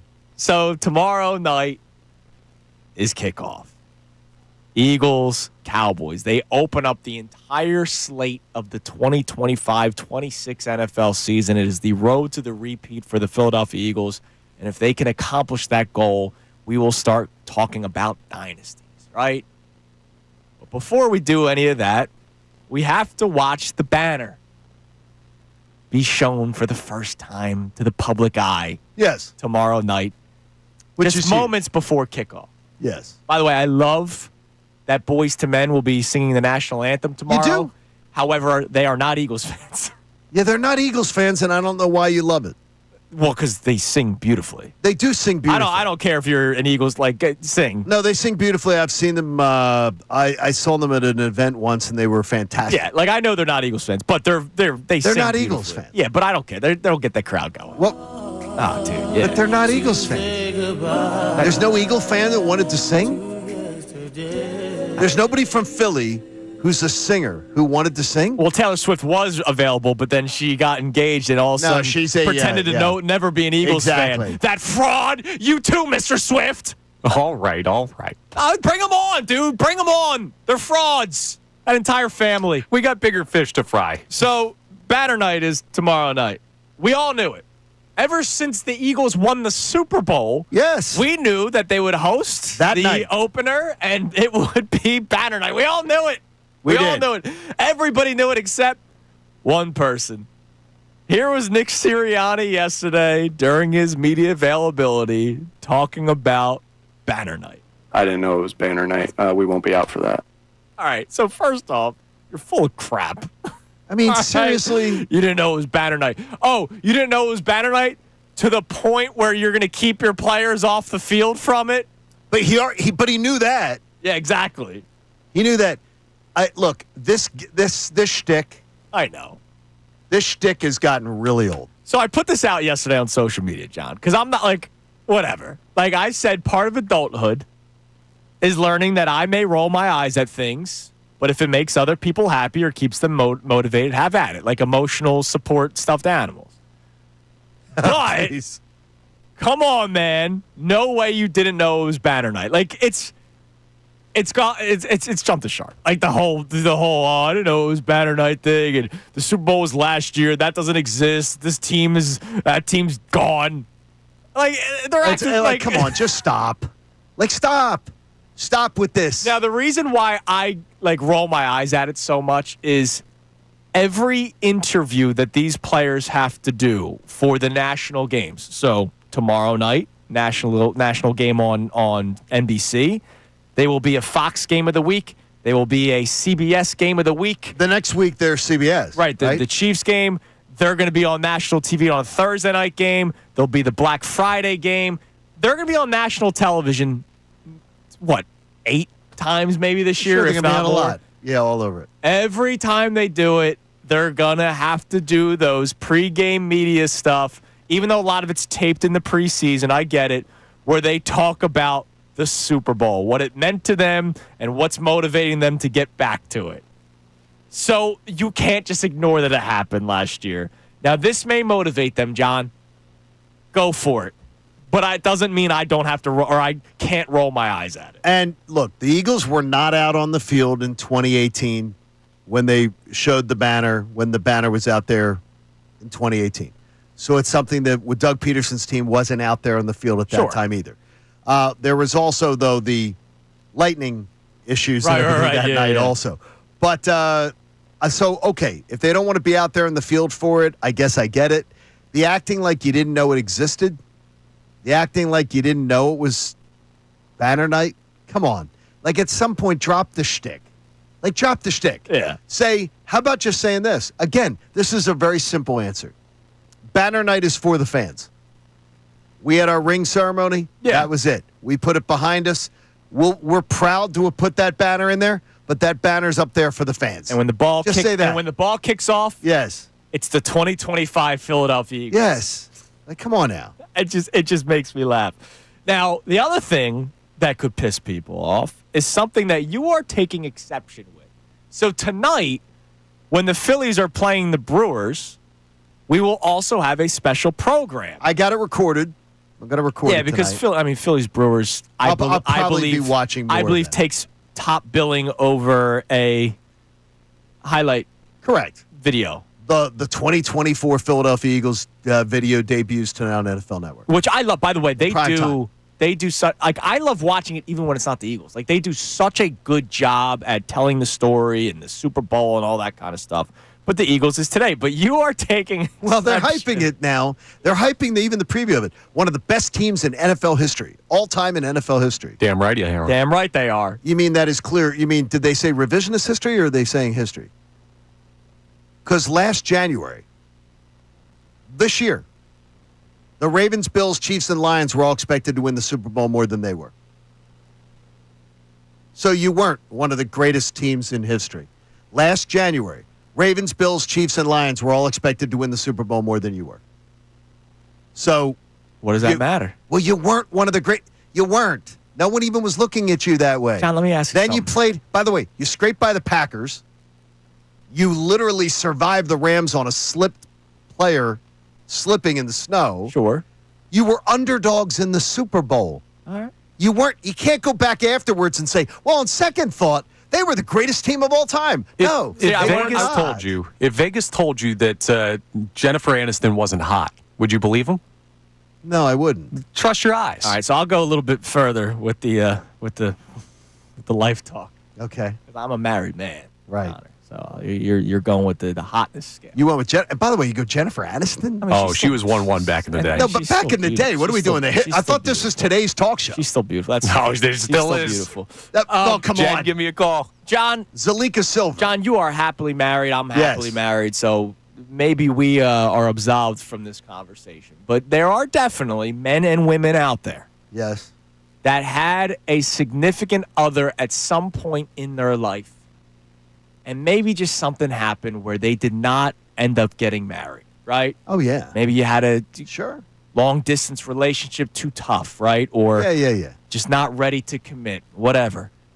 And then years go by and you see her walking down or you see him walking down the street with someone else and you got someone else yourself, but then you start thinking, damn, I had it even better with them, but I just didn't realize it. I think people have lived that. Okay. I personally have not. So I'm glad maybe I there haven't. are, that's what I'm saying. You're happily married. You're absolved. But there's too many. There's But too many there- us with this team. But maybe people are realizing, damn, we just had it all wrong with that football team because we were so concerned, not we, but a lot of people nationally were so concerned about, can Jalen Hurts do this? Can Jalen Hurts do that? And all along, man, that team was just dominant. And But there they was weren't. no way of stopping But they them. weren't. They weren't dominant. They weren't dominant in 2 of their 4 playoff games. They weren't dominant. That's like making stuff up. That's now you're just making stuff up at that point. This wasn't a team like that. They're a really good team. They were a fantastic team. They're one of the best Eagles teams we've ever See, seen. now you say they weren't dominant, but like weren't dominant. Defensively, they were dominant against the Packers. And yeah, sure, the offense slogged a little bit that game. A little bit? They're up by 6 with 6 minutes to go. Yeah, but what did I tweet out at halftime? It's And over, you guys, baby. I got crushed for it at halftime of a playoff game. I said, "Yeah, this game's over, dude." There Yeah. was no way the Packers were This going is- to win that game. The Eagles were not, last year's Eagles were not like the 2007 Patriots. All right, but The Eagles were not didn't say the best of all Eagles were time. not the, yes, there were, no, this, they're One of. no, when you see it, when you see the NFL Network and you watch it, they're promoting it. This Eagles team, one of the greatest teams of Yeah, all time. one of. They're Strongly not, agree. They're really stretching the we parameters. did the argument during the summertime that you could make the case that they were top 5. Now you don't believe it. No, they're not But top we made 5. the case. They're not top 5. Stop. All right, so there have been 59 not. Super Bowl champions. And they're not top. They don't sniff the top 5. I can't say they I'm don't taking sniff. them They 1-1. don't sniff the top 5. Man, if they're not in the teams. top 5, they're They at are least. not. No, you know what? They are the cartoon character with the pie on the windowsill, and the scent is going, and they're floating toward it. They're sniffing They're it. they're sniffing That's it. an dude. old. No, they're not. They're not like an. We got 1990s Jennifer Aniston and 1960s not- cartoons going on right no, now. what you're saying is you're just saying is that I've watched. You're going too much of I'm watched too much football in the last 15 years. You're not talking about just like a 72 Dolphins. Write it off. Sure, they're not even in the mix. They're number one. The Steelers, one of the late 70s Steelers teams was like one of the greatest of all time. I don't know which one it was. But it's probably 70. Is that the one with Terry Bradshaw that everyone talks about? Why is he in the Hall of Fame? The 85 Bears, the 84 49ers, clearly better. The 92 Cowboys, clearly better. You could say this, but if Larry Zonka saw Jalen Carter, he would soil himself. That's the point. So there's something that might have to be said for the generational differences. I'm just saying, as Jaywalk1 chimes in on YouTube, John, Mr. Style Points Kincade, I think he's got a point. No, you're constantly. If you're one of the greatest teams of all time, you're not underdogs in the Super Bowl. If you're one of the greatest teams of all time, they weren't underdogs; they were hungry dogs. If you're one of the greatest teams of all time, you don't have like the 5th best odds to win the Super Bowl. If you're one of the greatest teams of all time, people recognize it. Yeah, but you know Vegas what? missed. Vegas missed. And everybody missed. Kept sticking the bird everybody missed up to their lines. Yeah, They said, "Screw your lines." Look, Speaking I loved it too. It was fun. Coming up next. Who will be the season leaders in passing, rushing, receiving, and touchdowns? We will give our picks coming up next. We'll check the text line on all of our topics. How much did John Kincade just piss you off? It's Kincade and Salciunas, 97.5 The Fanatic. Do you feel unfulfilled?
Philly fans, you are the best sports fans in the world. You're not stupid, so why should you have to hear outlandish takes that make you shake your head? You shouldn't. That's why Unfiltered is the show for you. Each afternoon from 2 to 6, we only bring you honest opinions and analysis. We may not agree all the time, but what you hear is what we genuinely believe. It's not some rage bait to try to spark conversation. So make the switch to Unfiltered with me, Bill Colarulo, my man Ricky Bo, and Silvana Kelleher. Every weekday at 2 p.m. right here on 97.5 The Fanatic and 97.5thefanatic.com.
So as you can imagine, a lot of people taking exception to your belief that the Eagles are not considered one of the greatest Super Bowl teams of all time.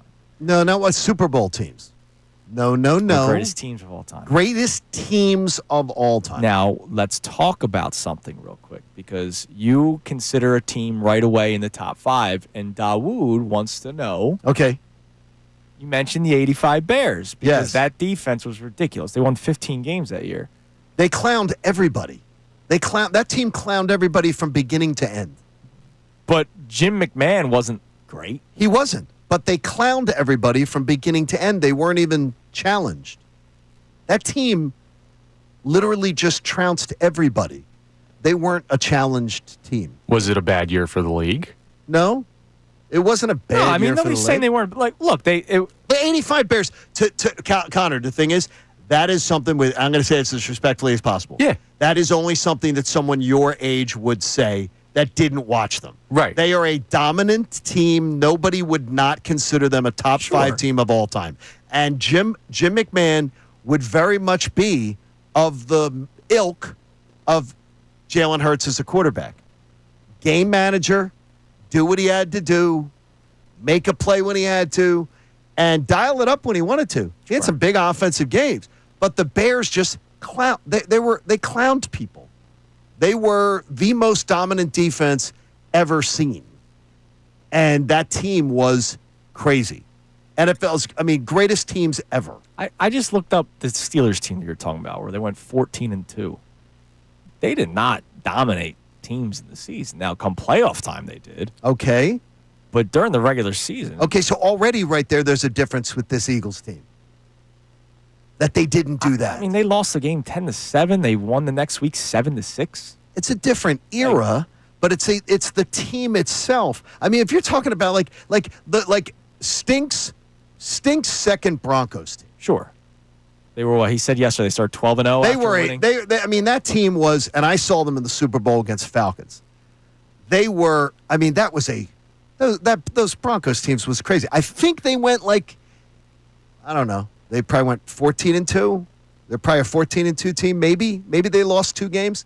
They were unreal, that Broncos team, and they just trounced people. Yeah, they abused people over and over again. The Cowboys of '92. The Cowboys. I think '92 team. Again, I might be off on the year, '92 or '93. Sure. The Cowboys had a just unbelievable team that literally just rolled through people. The Dallas defense, the Dallas offense was just amazing. There were teams that were incredible, and they were incredible for the year. They weren't mediocre in September and then came on at a certain point of the year and then puttered their way through a couple playoff games. They were 2-2 to start the season, and then like the 49ers. If you add the playoffs, they went 16-1. The 49ers of '84 were a dominant team. They were dominant. They weren't playing the Browns and the Panthers and teams like that. Some of the worst teams in the NFL. I'm sure they did. I'm sure you mean to tell me they didn't play a bad team? No, they weren't playing the Browns, Panthers, and Jaguars, 3 of the lousiest 9 teams in the NFL, at home, and barely surviving them on the last possession. That was not what they were doing. I mean, I don't. You no, they right. weren't. I don't have that in front of me. No, but you could. Can you trust me that these teams were dominant? They were dominant teams. I don't know, and by the way, they were not. They didn't go into the playoffs where people were going, oh, yeah, I think the Bills have a better chance to win the Super Bowl. I think the Ravens have a better chance to win the Super Bowl. I think that the Lions have a better chance to win the Super Bowl. Those teams went in going, they're the Super Bowl favorites. They're the Super Bowl favorites. They're the team. Everybody knew it going in. The Eagles weren't even, nobody, we maybe thought they were this great team. The people around the NFL didn't. And then after the fact, it's like, wow. That's their fault. Get out of here. Stop now. They played up to it. What they did against the Commanders and what they did against the Chiefs was freaking unreal. Hey, man, amazing. A lot of people used to think we didn't rotate around the sun. But one guy was right. That's a good point. We might have just been, was it Copernicus or Galileo? Or that Copernicus? fly.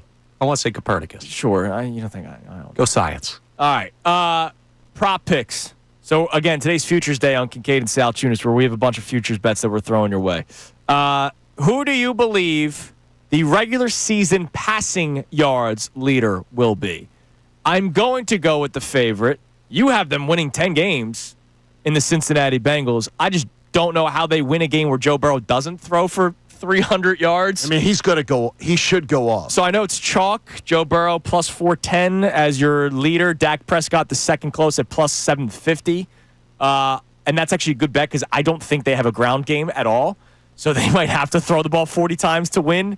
But I just don't see a Bengals defense winning them games. So I will go with Joe Burrow as my passing yards pick. I don't know why you'd pick against Joe Burrow. Because I'm trying to think of the team that you'd. I mean, Dak, because they don't have a ground game. Dak doesn't have a ground game. Like, Mahomes is third on this list. Don't do that. Like, he's not going to throw for. And he also doesn't have he's going to be hampered. Sure. He's going to be hampered with their passing game. Yeah. Yeah, I don't know why you wouldn't go Joe Burrow. All right, Connor? Yeah, it's hard to pick against. Let's just make that a clean sweep. All right. Receiving. It doesn't have to be. No. There's no strong argument for somebody else. For anybody else. I'd be picking just to pick. That's a weird, and the odds depict it. Yeah. So Joe Burrow, the heavy favorite at plus 410 for passing leader. The favorite for receiving yards leader is Jamar Chase at plus 600, followed by Justin Jefferson, and then my pick, I believe CeeDee Lamb could be your leader in receiving yards. I think CeeDee Lamb, damn it, is the dark horse there because I would not go Justin Jefferson because of the fact that I have no idea what JJ is going to be. I think I've told you before, watching JJ McCarthy in college, I believe JJ McCarthy could, in the NFL level, be anything that Brock Purdy is. But Brock Purdy is not a prolific passer. Sure. So I'm not gonna go there with Justin Jefferson. What are the odds on Brian Thomas Jr.? Brian Thomas Jr. plus 1,400. That's worth a flyer, Connor. They're going to be behind in some games where they're going to have to throw a lot, and with Travis Hunter on the other side of him, that's a sneaky, like maybe a cash out partway through the season pick. If Travis Hunter is out there, I don't know. Yeah, I don't think they're gonna like you heard Stink yesterday. I don't know how much they're gonna. Yeah, we're gonna get of that. I'll give you one more potential pick. That's sneaky though, Connor. I'm not in love with him yet, but Justin Herbert, how much is Keenan Allen really going to do for you? Remember, they like to run the ball primarily. Right, but Lad McConkey is like his go-to guy. He's at plus 3,000. You know, Connor, every once in a while you just shock me where you come up with something really, really smart. I never make bets thinking of the cash-out option. I always do. That's really bright on your part. All right, lastly. I never do that, and that's really bright. Lastly, because I don't want him to get his flowers anymore. Rushing yard leaders, I'm going to go with Bijan. They're going to help the young quarterback in Michael Penix. I go Bijan. He's fourth at plus 850. Barkley at the top. Derrick Henry second. Jonathan Taylor third. I just don't trust his health. I'll also go Derrick Henry. All right. So put those in the Wayback Machine. All right, sounds good. Coming up next. Oh my God, it's Wednesday. Oh my God, it's 7:50. Adam Schefter joins us next on the eve of kickoff here on 97.5 The Fanatic.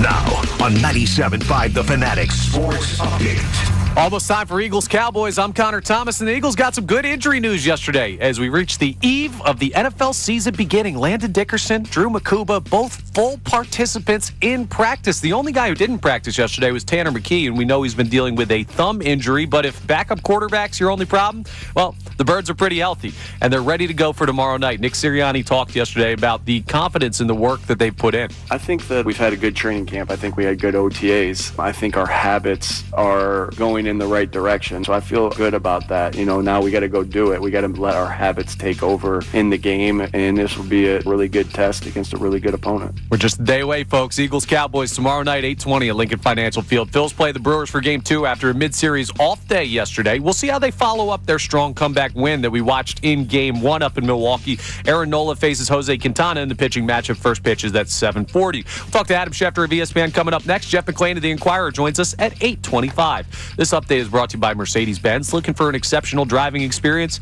Experience the power, precision, and intelligence of an iconic Mercedes-Benz SUV at your local Mercedes-Benz dealer today. I'm Connor Thomas on your home for the best Birds coverage, 97.5 The Fanatic and 97.5thefanatic.com.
fans, you are the best sports fans in the world. You're not stupid, so why should you have to hear outlandish takes that make you shake your head? You shouldn't. That's why Unfiltered is the show for you. Each afternoon from 2 to 6, we only bring you honest opinions and analysis. We may not agree all the time, but what you hear is what we genuinely believe. It's not some rage bait to try to spark conversation. So make the switch to Unfiltered with me, Bill Colarulo, my man Ricky Bo, and Silvana Kelleher. Every weekday at 2 p.m. right here on 97.5 The Fanatic and 97.5thefanatic.com.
NFL season. And join us now on the Comcast Business Hotline. And every day in business is a big day. Let Comcast Business get you ready for what's next from ESPN. One of our favorites as you listen to 97.5 The Fanatic, WPEN, WPN, HD1, Burlington, Philadelphia, Beasley Music Station, broadcasting live from the Comcast Business Studio, powering possibilities. Our man Adam Schefter. Shefty, can you confirm that the season starts tomorrow? I can confirm we have football, we have action. And I noticed you said one of your favorites. I am curious, who is your favorite? Who is your favorite guest to have on a regular basis? Well, I say one of because you are one of. We have our man Kevin the Gandhi. He loves Kevin. Like I'm Team ESPN, Shefty. You know. Yeah. I'm part of the fabric these days. Exactly. Yeah, I'm just curious. Who the company I was keeping. That's all. Stink was on yesterday. So he's a great dude. Yeah, Schlereth, I know you two are very fond of each other. So he's got that. Yep. So he does. He tries to just play the political game. And I kind of like John. He's nice. Yes, over there. So Shefty, the season starts tomorrow. We're so fired up for it. But obviously, one of the big stories going into the game is who will not be on the field for the Dallas Cowboys and who will not even be wearing a Dallas Cowboys jersey ever again with Micah Parsons. So explain to us from your reporting what went down and what is being said around the league about this trade. Well, there's a few things. I mean, I remember somebody was kind of kidding around, and they were in that division, just an executive, and like, hey, when they heard that Micah could be traded, they're like, hey, we'll throw in picks to get him out of our division. Joking around. Like, that tells you how good he was, and I think how excited people are that he's gone from the division. And look, I think that Jerry Jones felt he had a handshake agreement with Micah Parsons for $40.5 million a year on a 5-year deal. Micah Parsons did not want Micah Parsons' agent did not want a 5-year deal. And if Micah Parsons' agent doesn't want a 5-year deal, then Micah Parsons probably doesn't want a 5-year deal. And the reason that is because if we look at what the pass rush market has done this offseason alone, the pass rush market has gone from roughly $32, $3, $4 million, what was Nick Bosa before these other pass rushers signed, and done it to 47. So I think Bosa's at 34. So there was a $13 million increase this year. What do we think the cap will be like in 3-4 years? I think next year it's supposed to be like $300 million. Let's say the cap in 4 years is $350. I'm making that number up off the top of my head. And let's say Micah Parsons is still playing at a high level. What is his number going to be in 4 years as opposed to 5 years? Like, he's going to get to sign in 4 years as opposed to waiting for that 5th year. That money is going to be big. It has a chance to be big again, right? So he wanted a 4-year deal. Jerry Jones shook on it. The pass rush market rose. T.J. Watt passed it. He was at 41. I don't think Jerry wanted to go when he felt like he had an agreement. Micah issued a trade request. The two sides dug in. Dallas wouldn't budge. And here we are. Now, when you say I want to make sure that what you just said there is great. Like, Jerry Jones shook on it. Does that mean that, like, because I have believed all along that the two of them did have that conversation and did come to an agreement the way he dug in. So do you believe they shook on an agreement for that deal? Well, Jerry Jones himself referenced the fact in public press conference settings, look, when I bought the Dallas Cowboys for $140 million, looked the guy in the eye and we shook hands. We had no paper. You heard Micah say there was no paper, there was no agreement, but Jerry Jones said it was the same type of arrangement. That's what he said. Okay? So my inference, my read into that is Jerry Jones felt like they shook on it. Like, hey, Micah, I'm going to pay 40.5, 5 years. That's, over $200 million. You good? You good? Oh, great. Shake, shake, shake. And Jerry thinks there's a deal, but Micah doesn't. There you go. So, Schefty, tomorrow the real football starts with the Eagles and the Dallas Cowboys. One of the conversations we've been having today is what to expect out of the Eagles' offense this year. Obviously, Week 5 happens last season. The offensive linemen go into Nick Sirianni's office and go, yo, McFly, we have Saquon Barkley. Can we run the football? Now the talk is whether or not you want to limit the touches of Barkley because of how much usage there was last year.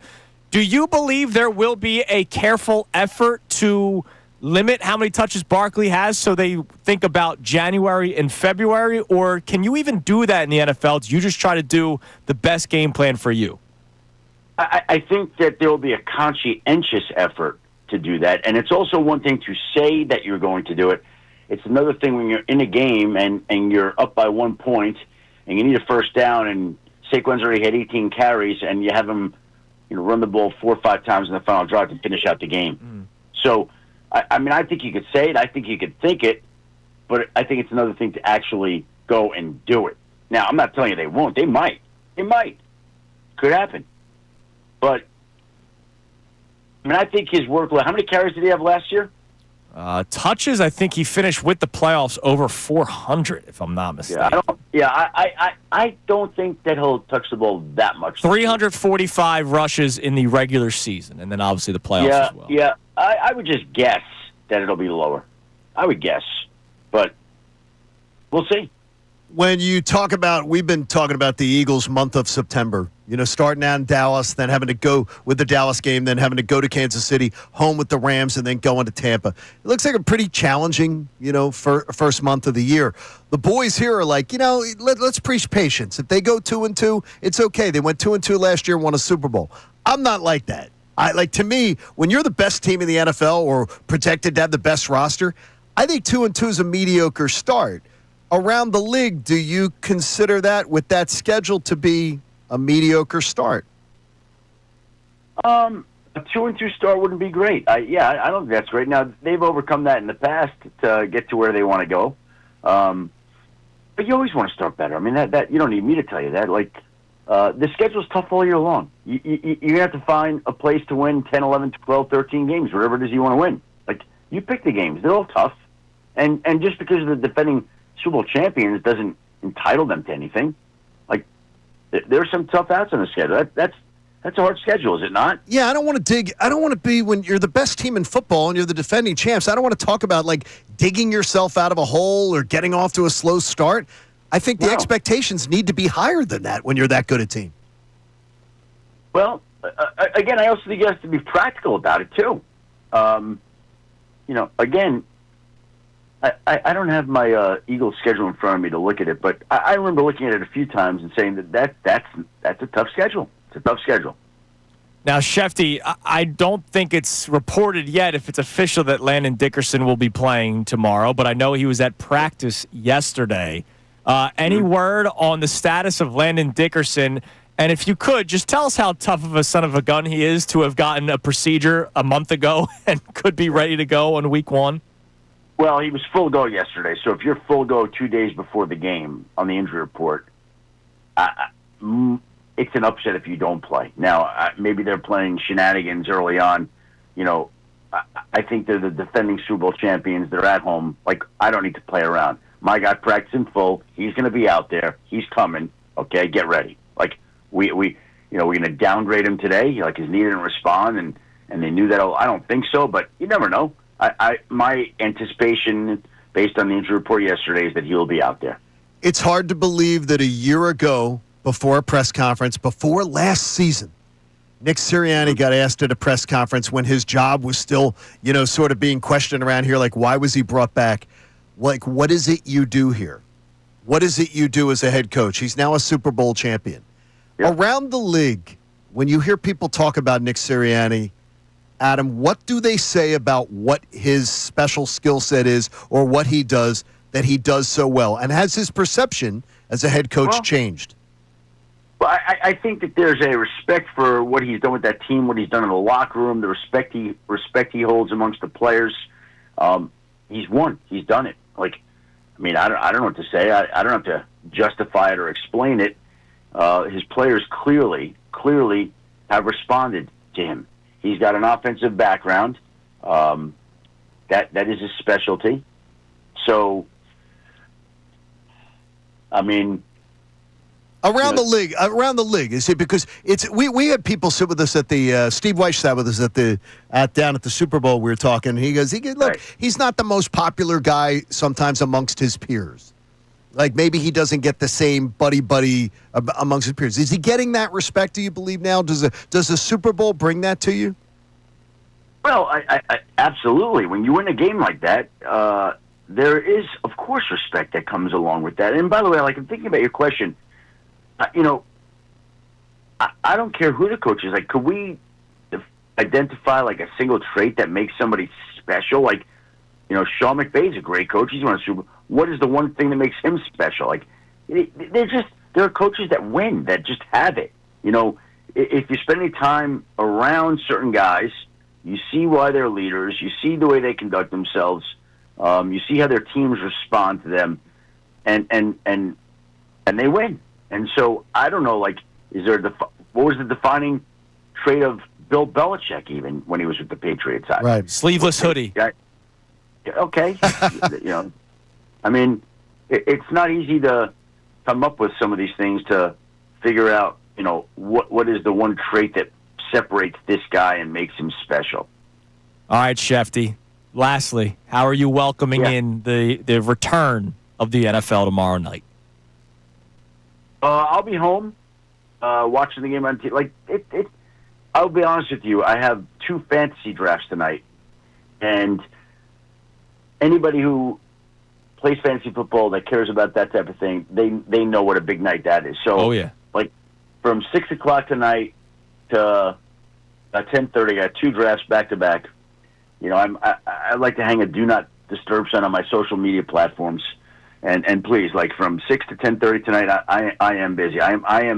I'm getting married to the guys that I'm spending the next 3, 4, 5 months with. John will text you at 8 o'clock tonight. No, we need to hear your teams a little, maybe a little text update afterwards on some of the teams so we can share that with the audience tomorrow. Yeah. They're going to need an update tomorrow. I'll text you tomorrow morning and get an update on your team.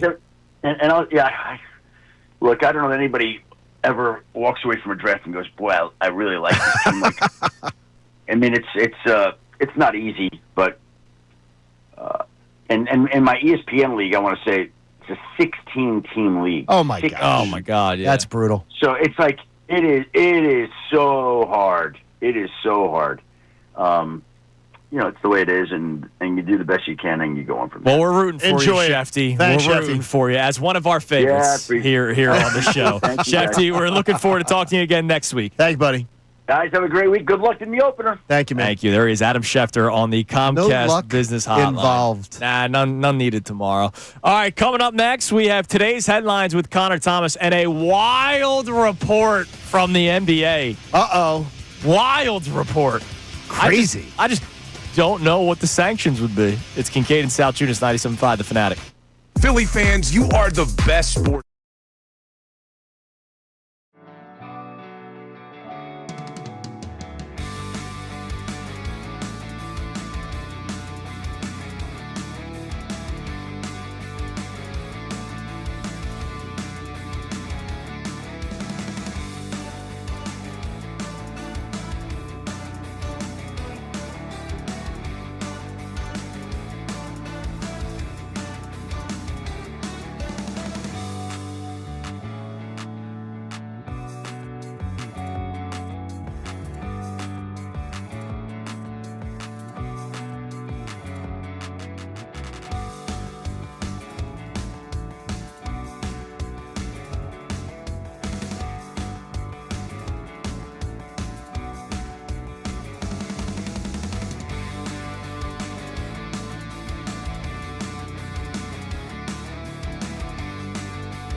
Philly fans, you are the best sports fans in the world. You're not stupid, so why should you have to hear outlandish takes that make you shake your head? You shouldn't. That's why Unfiltered is the show for you. Each afternoon from 2 to 6, we only bring you honest opinions and analysis. We may not agree all the time, but what you hear is what we genuinely believe. It's not some rage bait to try to spark conversation. So make the switch to Unfiltered with me, Bill Colarulo, my man Ricky Bo, and Silvana Kelleher.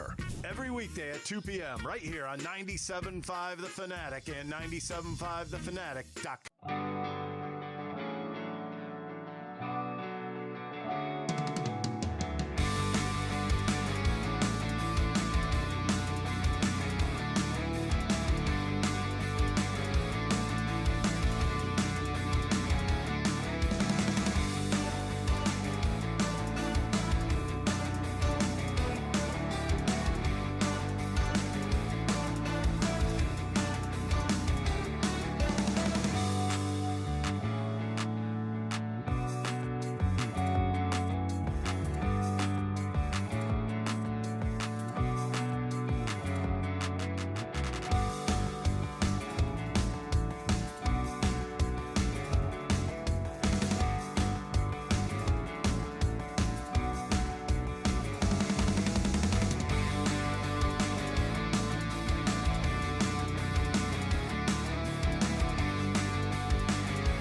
Got Jeff McLane joining us coming up in about 10 minutes. Another one of our favorites. Absolutely. We have today's headlines with Connor Thomas here in a second. But real quick, just the crazy report.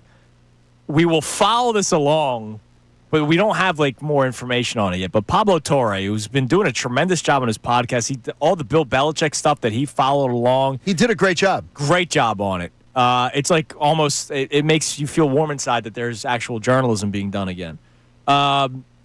Kawhi Leonard, allegedly, this according to Pablo Torre, signed a $28 million endorsement deal with a tree planting company.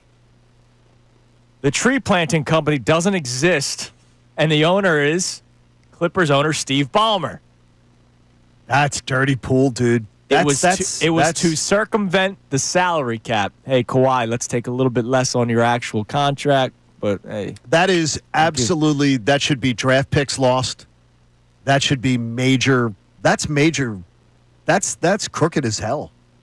There's no other way to spin that. Well, Tom Brady did it, right? Isn't that the whole theory? No, because it's not proven. It's not proven. Not proven. Okay. Can't prove that. So, even though I've always believed that. Right. I've always believed that TB12 having a office in the facility, that that whole thing. Getting a move in the facility and everything, players being moved to doing business with his company. Something to just keep an eye on. Yeah, that's worth keeping an eye on. That's really, really good. All right, it's time now for today's headlines with Connor Thomas. Today's headlines with the Connor Thomas. What do we got, the Connor What's up, Thomas? V? Well, first, we got a very important sponsor, Lundy Law, one of our favorites. For over 70 years, Lundy Law has been fighting for injured people. If you need them, remember the name Lundy Law. Your injury lawyers, visit LundyLaw.com. That's LundyLaw.com. Well, maybe someone in the Houston Astros organization needs to call Lundy Law, because we had a situation in a game last night where they played the Yankees. I don't know if you guys saw this, so I'll lay it out for you a little bit. A lot to break down here.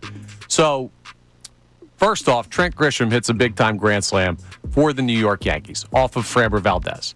Put the Yankees up 6, and that obviously upset Framber Valdez. Maybe he did not throw the pitch that he wanted to because the catcher called the pitch that he didn't.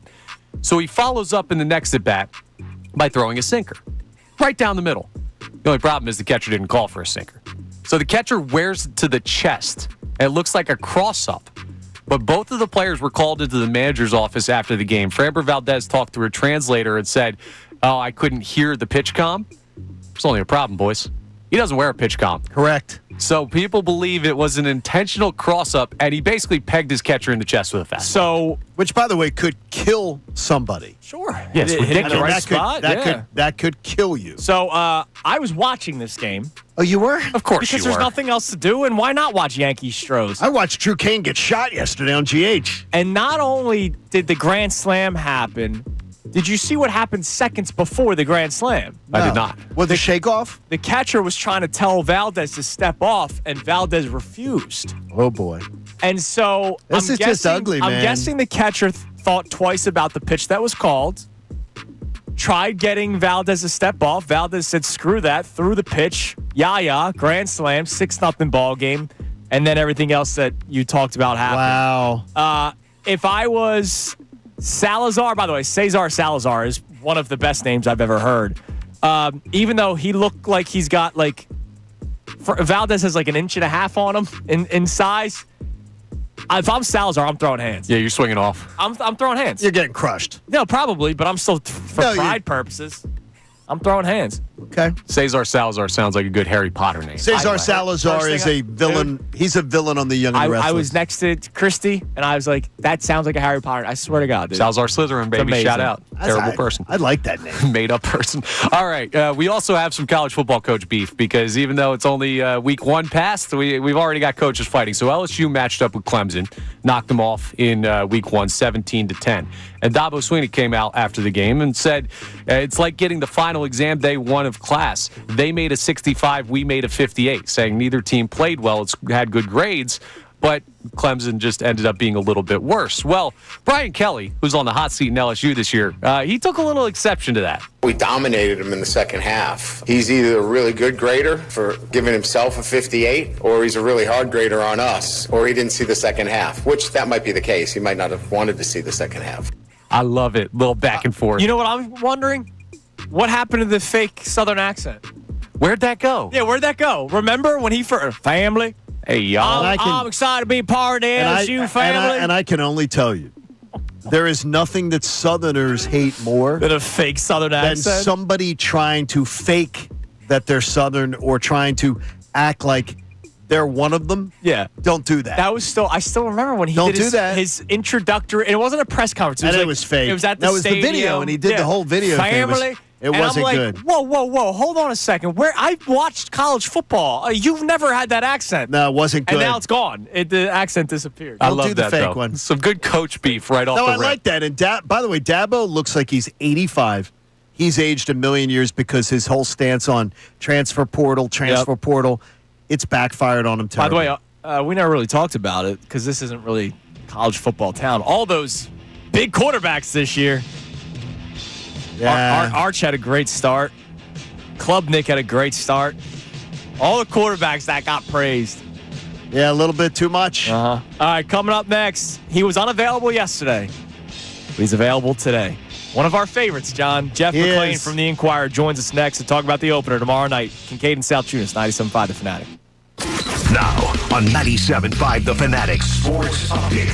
Full practice for the Eagles. I'm Connor Thomas, and the Eagles got some good injury news yesterday as we reached the eve of the NFL season beginning. Landon Dickerson, Drew Makuba, both full participants in practice. The only player that had an injury designation was Tanner McKee, who's dealing with his thumb issue. So the Birds are healthy and ready to go for tomorrow night. And Nick Serriani sounds like he really likes what his team has put in the preseason preparing for the regular season. I think that we've had a good training camp. I think we had good OTAs. I think our habits are going in the right direction. So I feel good about that. Now we got to go do it. We got to let our habits take over in the game. And this will be a really good test against a really good opponent. Coach is right. It is go time. Eagles take on the Cowboys tomorrow night at 8:20 p.m., even if Nick Serriani also said he didn't know it was banner night. We all do, and we're excited. The Phillies take on the Brewers for Game 2 after a mid-series off day yesterday. We'll see how they follow up their Game 1 comeback win. Aaron Nola faces Jose Quintana in their pitching matchup tonight. First pitch is at 7:40. We'll talk to Jeff McLane at The Inquirer coming up next. This update is brought to you by Groundworks, your trained and certified experts for basement waterproofing and foundation repair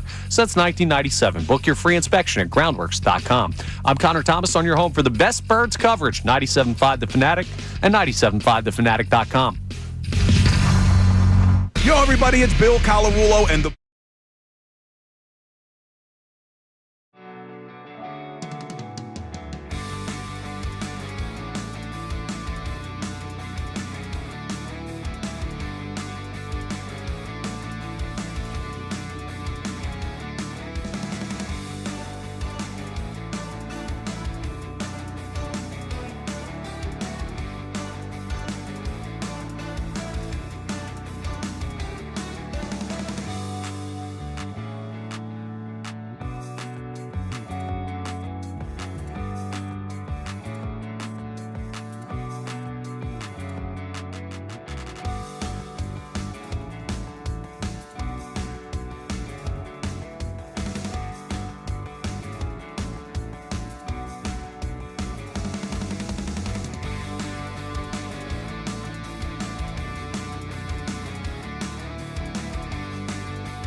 fans, you are the best sports fans in the world. You're not stupid, so why should you have to hear outlandish takes that make you shake your head? You shouldn't. That's why Unfiltered is the show for you. Each afternoon from 2 to 6, we only bring you honest opinions and analysis. We may not agree all the time, but what you hear is what we genuinely believe. It's not some rage bait to try to spark conversation. So make the switch to Unfiltered with me, Bill Colarulo, my man Ricky Bo, and Silvana Kelleher. Every weekday at 2 p.m. right here on 97.5 The Fanatic and 97.5thefanatic.com.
Fans, you are the best sports fans in the world. You're not stupid, so why should you have to hear outlandish takes that make you shake your head? You shouldn't. That's why Unfiltered is the show for you. Each afternoon from 2 to 6, we only bring you honest opinions and analysis. We may not agree all the time, but what you hear is what we genuinely believe. It's not some rage bait to try to spark conversation. So make the switch to Unfiltered with me, Bill Colarulo, my man Ricky Bo, and Silvana Kelleher. Every weekday at 2 p.m. right here on 97.5 The Fanatic and 97.5thefanatic.com.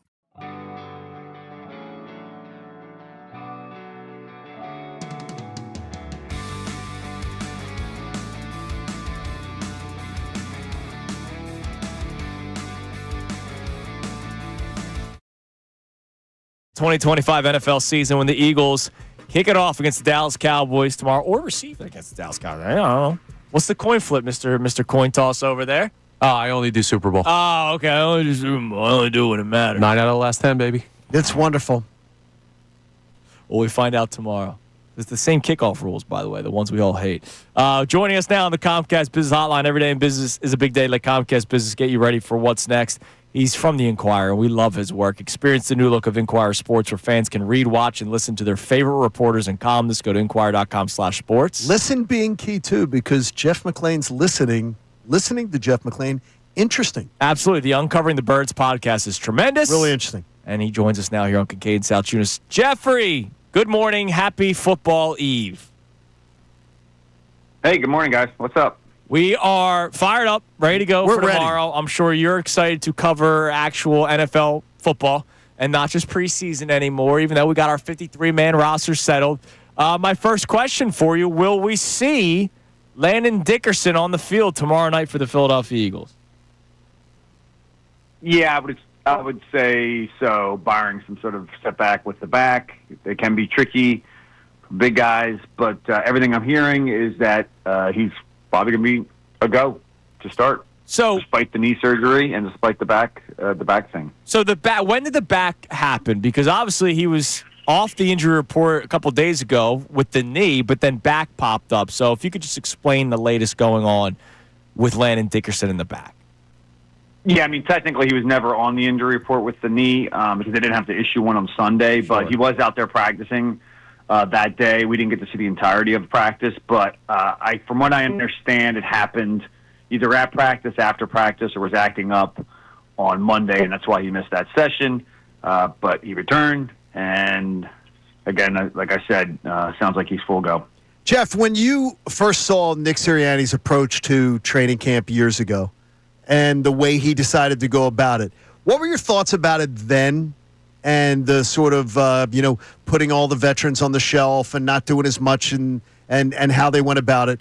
And now that you've seen the results, have any of those opinions changed? Well, I don't have opinions really about the Eagles.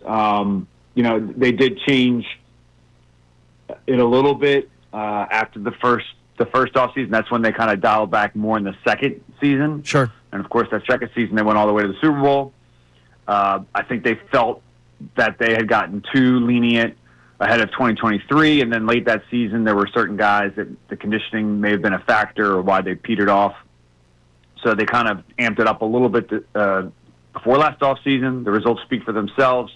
Pretty similar to last offseason in terms of camp. Again, the results speak for themselves. There are teams that handle it differently, that want to prepare them like they're boxers. I've talked about this before. Andy Reid, Rick Burkholder's the trainer there. That's kind of their approach. Try and get them as prepared for game day scenarios as possible. The Eagles don't think it's worth the risk, especially for certain guys and especially for some of their key players, to push them very much in camp and in the preseason. Obviously, you can't totally predict the performance of some players, but Vic Fangio, we know, is very honest when he talks about players and their performance. At what point do you think we may see a change at cornerback too? I believe Adoree Jackson's getting the start. I think we all believe Sidney Brown's getting the start at safety. Is there a timeline where you could expect a Drew Makuba or a Jacorian Bennett, who they traded for, to overtake those starting spots at some point this season?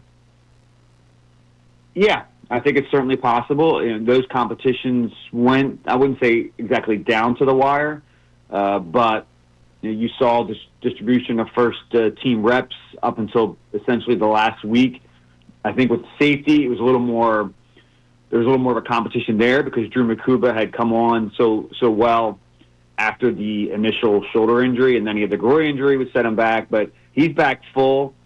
I think missing those 2 weeks probably will not allow him to start in the opener at safety, but I'd say he probably has a better chance of overtaking Sidney Brown, depending upon how he plays. I'm not trying to knock on Sidney here, but he's got to go out there and do it, and has yet to do so in the NFL as a starter. And then at cornerback, I don't think Adoree has a stranglehold on the position either. He has the most experience there of the guys that are competing for it. Jacorian Bennett came in late because he was traded here and had to learn Vic Fangio's scheme. So they're probably going to give him a little time to get comfortable. He said this week he feels a lot better. Feels like he could go right now. So, look, you don't want to have that short of a hook for guys when you've announced that they're the starters for the first game of the season. But that being said, I wouldn't be surprised to see the Eagles make a move there eventually if either of those guys struggle. Jeff, when you saw the team come back off of a championship years ago. You saw this team. Why is this team so much more potentially ready to defend a title compared to the last one? Well, I think there's certain variables that just they're set up just way better than they were, 7 years ago. One being the quarterback situation. Carson Wentz was coming off a knee surgery and wasn't going to be ready for the start of the season, although he thought he was, and that created its own internal drama there because he was competing to be back by the first week, and they're trying to prepare Nick Foles for that reality. So that clouded things and made things difficult for them. They also had a number of guys coming off surgeries, more than the Eagles have had this offseason. And when you play late into February, that kind of puts the timeline back even further. They had other things that they did off the field. They totally changed the doctors and the medical staff, and I think I wrote about this extensively back then. I think that kind of factored into how the Eagles, went into that season not only injured, but then suffered probably more adjusted games lost to injury than any team in the NFL, and subsequently over the next 2 years. So you had those issues. I think the one big difference too, and this is no knock against Doug Peterson. He won a Super Bowl here, but I never got the sense that Doug was a lifer.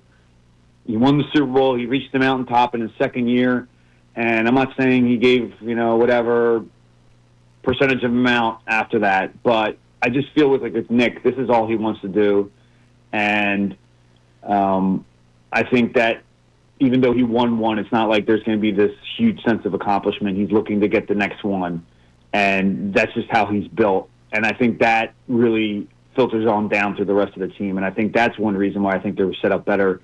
Another reason why I think they're set up better, beyond all the roster stuff. I could even go in the roster stuff, but I think those variables are the main key differences between this team and the one from 7 years ago. All right, well, lastly, speaking of the roster, who's returning punts tomorrow for the Philadelphia Eagles? Jeff McLane is. I couldn't do it. Although there's a story about me and Donnie Jones, and but that's another story for another day. Yes, another story for another day. I assume Britton Covey. I mean, I don't know. Cooper DeJean can do it. He did it last year. I think the question is whether you want to, tax him even more than he's being taxed. You're adding more to his plate probably because he'll either line up at safety or outside cornerback, probably safety and base personnel. And you just kind of want to mitigate the chances of injury by having him back there. Does Vic Fangio object to that? Do you believe? Well, I mean, I think he'd prefer that he didn't, but I think he'll, defer to the head coach and what's best for the team. Ultimately, I mean, it happens. Or you have to have someone typically. Jahan Dotson's an option as well. He hasn't done it in the NFL, but he did it in college. Sure. He has the skill set to do it. But the problem with Covey is just do you want to waste a roster spot for 3, 4, 5 snaps? I mean, they did it before. He's good at it. We all know he's one of the better guys in the league at doing it. But I think those are the questions that they have to be asking themselves.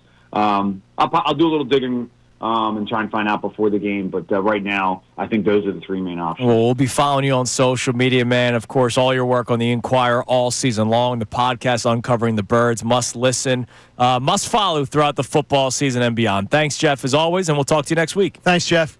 All right, guys. Enjoy the game. There's our man, Jeff McLane from the Inquirer, Inquirer.com, on the Comcast Business Hotline. All right, coming up next, I can't wait for this segment. That's why I saved it for the meaty 8:40 segment, John. It's meaty. We are going to give our playoff team picks. The teams we think will win their respective divisions and the 3 wild card teams in each conference. So we give you 14 playoff teams. But how much are we going to be alike and how much are we going to be different? I'm looking forward to finding out. We run through that coming up next on Futures Day. Kincade and Salciunas, 97.5 The Fanatic. Now, a Birds Insider update on 97.5 The Fanatic and 97.5thefanatic.com. I'm Connor Thomas, and it's almost that time, folks. Football season starts tomorrow, and of course it starts with your Philadelphia Eagles taking on those hated Dallas Cowboys. 8:20, Lincoln Financial Field, the time for kickoff, not just for the Eagles season, but the entire NFL season. And the Eagles, well, they got some good news yesterday on the health front. Landon Dickerson and Drew Makuba were both full participants in practice, so it seems like they should be good to go for tomorrow night's matchup against the Cowboys. We will keep an eye on that as we get closer. The only player with an injury designation was Tanner McKee, who's still dealing with his thumb injury. So Nick Serriani, understandably, when he talked yesterday, seemed excited and prepared for the opener. I think that we've had a good training camp. I think we had good OTAs. I think our habits are going in the right direction. So I feel good about that. Now we got to go do it. We got to let our habits take over in the game, and this will be a really good test against a really good opponent. Now, that may not be something new to hear from the Eagles because they have done a solid job under Nick Serriani preparing for the start of the season. And he talked about the consistency, not just with the team, but also with his quarterback. I think he's been so consistent for my 5th year here. That's why he continues to get better, because of his consistency. So I just appreciate that from him. And when the Eagles have been playing the way they have over the past couple seasons, consistency, that's not a bad thing to have. I'm Connor Thomas, and your home for the best Birds coverage, 97.5 The Fanatic and 97.5thefanatic.com. Join the Fanatic for the inaugural live broadcast of Unfiltered with Ricky.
Philly fans, you are the best sports fans in the world. You're not stupid, so why should you have to hear outlandish takes that make you shake your head? You shouldn't. That's why Unfiltered is the show for you. Each afternoon from 2 to 6, we only bring you honest opinions and analysis. We may not agree all the time, but what you hear is what we genuinely believe. It's not some rage bait to try to spark conversation. So make the switch to Unfiltered with me, Bill Colarulo, my man Ricky Bo, and Silvana Kelleher. Every weekday at 2 p.m. right here on 97.5 The Fanatic and 97.5thefanatic.com.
My favorite time.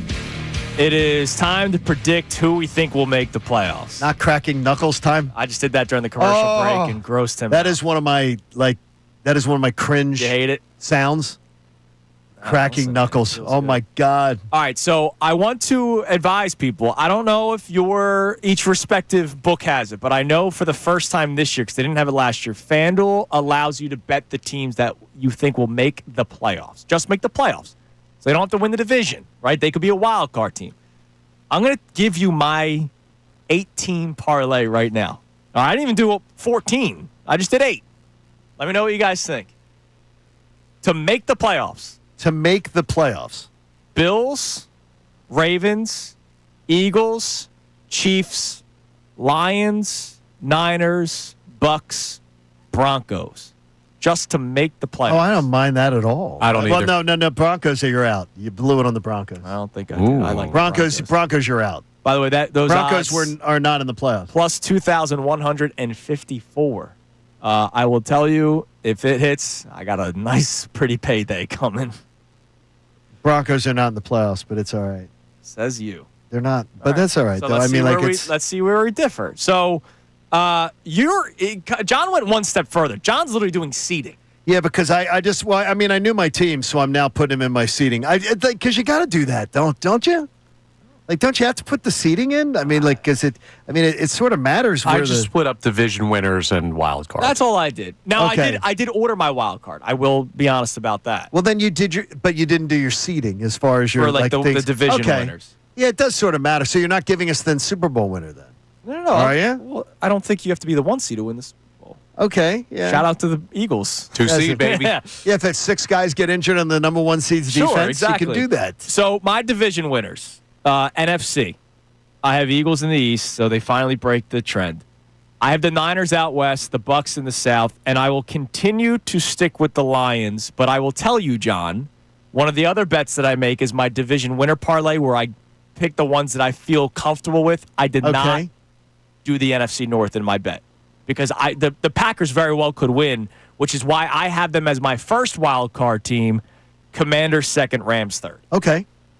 That's that. I don't hate it. Not at all. Because I'm my 1 through 7. My division winners are Eagles are the 1 seed, Bucks are the 2 seed. I can see it. Rams are the 3 seed. Packers are the 4 seed. So our difference is you have Rams winning the division, Packers winning the division, where I have Niners, Lions. And then I have Lions as the top wild card, 5 seed. Commodes as the 6 seed. 49ers as the last wild card. We have the exact same order of division. Correct. It's weird. Just the teams are different. We just have different teams. Connor, your NFC predictions, and this will all go into lock and key. We'll put it down. This. I made a late switch because I did have all the teams that you guys have, but I'm switching something up. So I have the Packers winning the North, the Eagles winning the East, the Niners winning the West, and the Bucks winning the South. I have the Lions and the Commanders as 2 of the wild card teams, and I am putting over the Rams making it because I don't trust the Stafford thing. Minnesota Vikings make the playoffs. Look, the Rams, the Matthew Stafford thing is very concerning, but I also don't know who J.J. McCarthy is yet to be able to say, yeah, they're going to win 14 games again. But it's a flyer. But it's a flyer for sure. So that's you have the one different team. Yeah, they were a 14-win team last year. Got to play for the end. And their defense on paper got even better. Yes. And they have Brian Flores, who's a tremendous defensive coordinator. All right, AFC divisions. John, floor's yours. Bills, 1 seed. Ravens, 2 seed. Texans, 3 seed. Chiefs, 4 seed. So they're my 4 division winners. Bills, Ravens, Texans, Chiefs. My wild cards. Top wild card, Bengals. Next wild card, Chargers. Final wild card, Steelers. That's my last wild card. Big Rodgers guy, huh? Interesting. No, I just think they're going to be the last wild. They're always going to be around 9 wins, and he might be enough to give them 10. All right. Type of thing. Well, then we are a little bit different. Okay. So division winners, we're all the same. Now, I don't have an order like you did. Okay. Division winners, we all have the same. Bills in the East, Chiefs in the West, Texans in the South by default. Right. It stinks. And then the Ravens in the North. I would not put the Texans as the 3 seed just because I just don't know that how. division's terrible. But Stroud is why. Yeah, Stroud's got no but the O-line. division Sure, is fair. terrible. So I just think that defense can carry them. Wild card, I do have the Broncos because I believe they make the playoffs. I have the Chargers in the wild card. I do not have the Bengals or Steelers. I'm going to ride with Adam Schefter, who said, look out for the Patriots this year.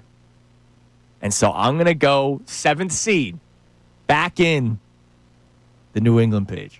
Huh. Hey. That's a saucy pick right there. That is saucy. To make the playoffs as a final wild card spot. And no, not chesty enough to actually put it on my parlay. What do you got, Connor? All right, so the division winners, we're going to go stock because it's Bills, Chiefs, Ravens, Texans. Yeah. I would be really surprised if any division besides the AFC North is any different. The North's going to be weird because it always is. The 3 wild card teams, the Bengals, the Chargers. I'm going another AFC West team. Broncos country, let's ride. I can't believe They're a playoff team this year. I'm going to tell you right now, the Broncos are not. I mean, we're gonna. This is what we're gonna watch, and it's either gonna be egg on the face for me because I really feel this way about the Broncos. Why? Oh, I wait, don't. Okay, I'll hold. What time it was. Hold the thought. I'll hold that. I'm curious. I'm gonna hold that thought because people think that they could win their division. Yeah, I do not. I don't think they can finish any better than 3rd. In that All right. division. Well, you will explain that next, but also one more to put in the John Kincade safe. Okay. We gave you our playoff predictions, the teams. Next, we will give you the final 4 teams in the playoffs. The 2 teams in the AFC Championship game, the 2 teams in the NFC Championship game. Also, John Kincade has finally listened to a true baseball man. I did. I'm giving you credit for this one. It's Kincade and Salciunas, 97.5 The Fanatic. Now on 97.5 The Fanatic Sports Update. Good health news for the Birds. I'm Connor Thomas, and on the eve of the NFL season getting started, well, the Eagles got some good injury news yesterday from practice. Landon Dickerson and Drew Makuba were both full participants in the practice the Eagles held yesterday, so that seems to be a good indicator that they're trending towards playing. In fact, the only player who did not practice was Tanner McKee with his thumb injury, so once again, Nick Serriani has delivered a healthy team to the start of the regular season, but are they a ready team? Here's what Serriani had to say yesterday. I think that we've had a good training camp. I think we had good OTAs. I think our habits are going in the right direction. So I feel good about that. Now we got to go do it. We got to let our habits take over in the game, and this will be a really good test against a really good opponent. Eagles take on the Cowboys tomorrow night, 8:20 p.m., Lincoln Financial Field for the start of the NFL season. The Phillies will play the Brewers for Game 2 after a mid-series off day yesterday. We'll see how they follow up that awesome win in Game 1. Aaron Nola faces Jose Quintana in the pitching matchup. First pitch is at 7:40 p.m.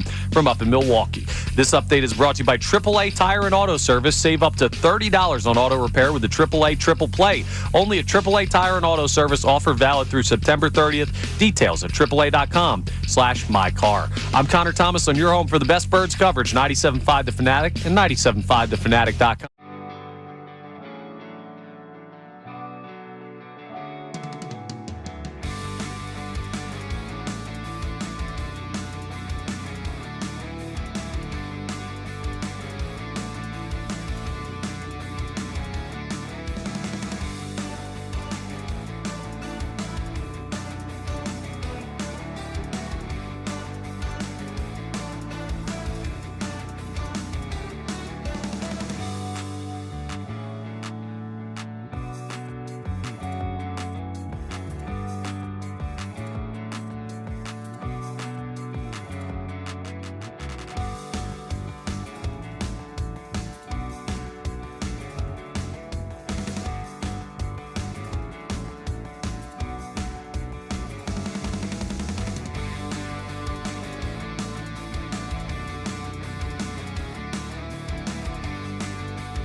fans, you are the best sports fans in the world. You're not stupid, so why should you have to hear outlandish takes that make you shake your head? You shouldn't. That's why Unfiltered is the show for you. Each afternoon from 2 to 6, we only bring you honest opinions and analysis. We may not agree all the time, but what you hear is what we genuinely believe. It's not some rage bait to try to spark conversation. So make the switch to Unfiltered with me, Bill Colarulo, my man Ricky Bo, and Silvana Kelleher. Every weekday at 2 p.m. right here on 97.5 The Fanatic and 97.5thefanatic.com.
Philly fans, you are the best sports fans in the world. You're not stupid, so why should you have to hear outlandish takes that make... Today is Futures Day on Kincade Salciunas. We've been giving you bets throughout the course of the show, or our predictions, not just bets, because we don't all agree on some of the things, like the teams that will be making the playoffs. Now, do we have any other than the Broncos that we totally disagree on? I don't have the Bengals in it just because I don't trust that defense. Now, look, would I be surprised if Joe Burrow, who I thought should have gotten more MVP votes last year, and you guys heard me say that numerous times, I heard you say that. He could win them more games this year if the defense isn't, like, dead last? Yeah, I think so. I don't know. I have I feel very comfortable with the Broncos being in it. I think the Chargers make it. I just went with one dark horse team with the Bengals. So you think the Broncos are first wild not as good as the Chiefs, but better than the Chargers? Yes. And that's where I think you and I differ the most, because you think the Chargers are better. I'm very surprised by that. But I have three teams in one division making the playoffs, which I know that's difficult, but we've seen it before, especially since the seventh team has been added. Oh, no, it happens. So why not the Broncos? Well, first off, I think that last year was an over-the-head, one of those like bad schedule years. I always look at teams when they play the bad schedule year that benefits from it. And I think that the Commanders are one of those teams that, you benefit from the bad schedule year, and then you step up and you go, wow, look what that team did. Well, they did it on the bad schedule. So I watched that. That's something that I always will watch for. I will tell you right now. You want to know what the Broncos' schedule is? Mm-hmm. Titans, Colts. Mm-hmm. Oh, I know. Chargers, Bengals, Eagles. Obviously, that's tough. Jets, Giants, Cowboys, Texans, Raiders, Chiefs, Commanders, Raiders, Packers, Jags, Chiefs, Chargers. That's a 10-win football team. That's an 8-win football team, but it's good. I think they're gonna be like an 8-win football team. They'll have 8 wins come December, John. Okay. We will. This is one we're gonna watch. You believe in Bo Nix a lot more than I do. Believers. No, I believe in him. their defense. You do. No, but you also believe. I don't believe in Bo Nix that much. I believe in that defense. I believe Bo Nix can be a train wreck kind of guy, whereas like he is one of the things like with Jalen Hurts. Jalen Hurts can be a game manager. I don't believe Bo Nix can ever be a game manager. And I've just watched. I've watched him too long. I don't believe he can ever be a game manager. Come on, projectable Oregon quarterbacks always work out. What are we talking about? So right, you know what's there you weird? go. Just real quick on this, because last year it felt like the postseason predictions when we did this were like there feel like so many teams that can't make the playoffs. Here's who we're going to try and put in. This year feels like a year where there's so many that can. If it's a different vibe to me, where it's just like I could see the Vikings, Lions, Packers all making it. Oh yeah, like I could see the Bengals making it. I don't have the Steelers, Broncos. Can I toss Connor a little more love too? Which is I hate to do. kinda It tired gets you of it, pissed. honestly. I know it gets you pissed. You want to come give me a hug? But it is. I have two more people, including one off my personal emails here. A buddy of mine who also agreed with me. He said, "John, when you complimented Connor, which almost made me drive off the road, you brought up something that I felt the same way about. I never think about making a bet with the cash out option. I never ever have thought about that, placing the bet for the short-term gain to cash out. When I place a bet, I always think, does this bet have a chance to win? I never ever place a bet going, well, I could hold this for a while and then cash it out and do that. That's a really, Connor, you've changed my thinking about there are some bets that I'm going to place now probably, now to go do that. Did CT just break Vegas? 610-632? Yeah, you may have. You may have broke my Bet Parks app, I can tell you that. How about that? You're listening to 97.5, The Fanatic, WPEN, HD1 Burlington, Philadelphia, 8 Beasley, Media Group Station, broadcasting live from the Comcast Business Studio, powering possibilities. All right, before you finally admit that I'm a true baseball man. I give you credit on it. Final four teams. AFC, look, it's hard because we don't know when two teams will face each other, right? Like for me, well, that's because you guys didn't do your seeding. Yeah, that's right. That's a good point. Dorks. I think it's Ravens-Bills in the AFC Championship game. I will go with, who do I have the Eagles facing in the NFC Championship game? I'll go Eagles-Bucks in the NFC Championship game. Wow. You go Eagles-Bucks, do you really? Yeah. Man, that would scare the hell out of me just for the history of it. I'm going to go Eagles-Packers in the NFC Championship game. And I'm going to also go Bills-Ravens in the AFC Championship. Connor? I am going Ravens-Chiefs because I will never, ever man. bet against them. You're the smart man. And I'm going to go Eagles-Lions. Okay. Because if I think the Lions find their way into the postseason, that means those coordinators were good enough for them to win in a tough division. Okay. Sure. And once they get into the postseason, I think that's a big-time motivation factor of like, hey, we got to right these wrongs. All right, games here? Yes. Games here, right? Yes. Okay. Yeah. Yeah, I think it is. I think we all agree there. I think it is. All right. I'm glad you finally saw the light. Well, this is on one issue, one time, but I wanted to give you your win because I will tell you when I think you've totally blown it or when I think you're wrong. Thank you. But I'm going to give you your win on this one. I think you absolutely were correct on something, and I wanted to tell you got something right because Connor and I argued with you about it.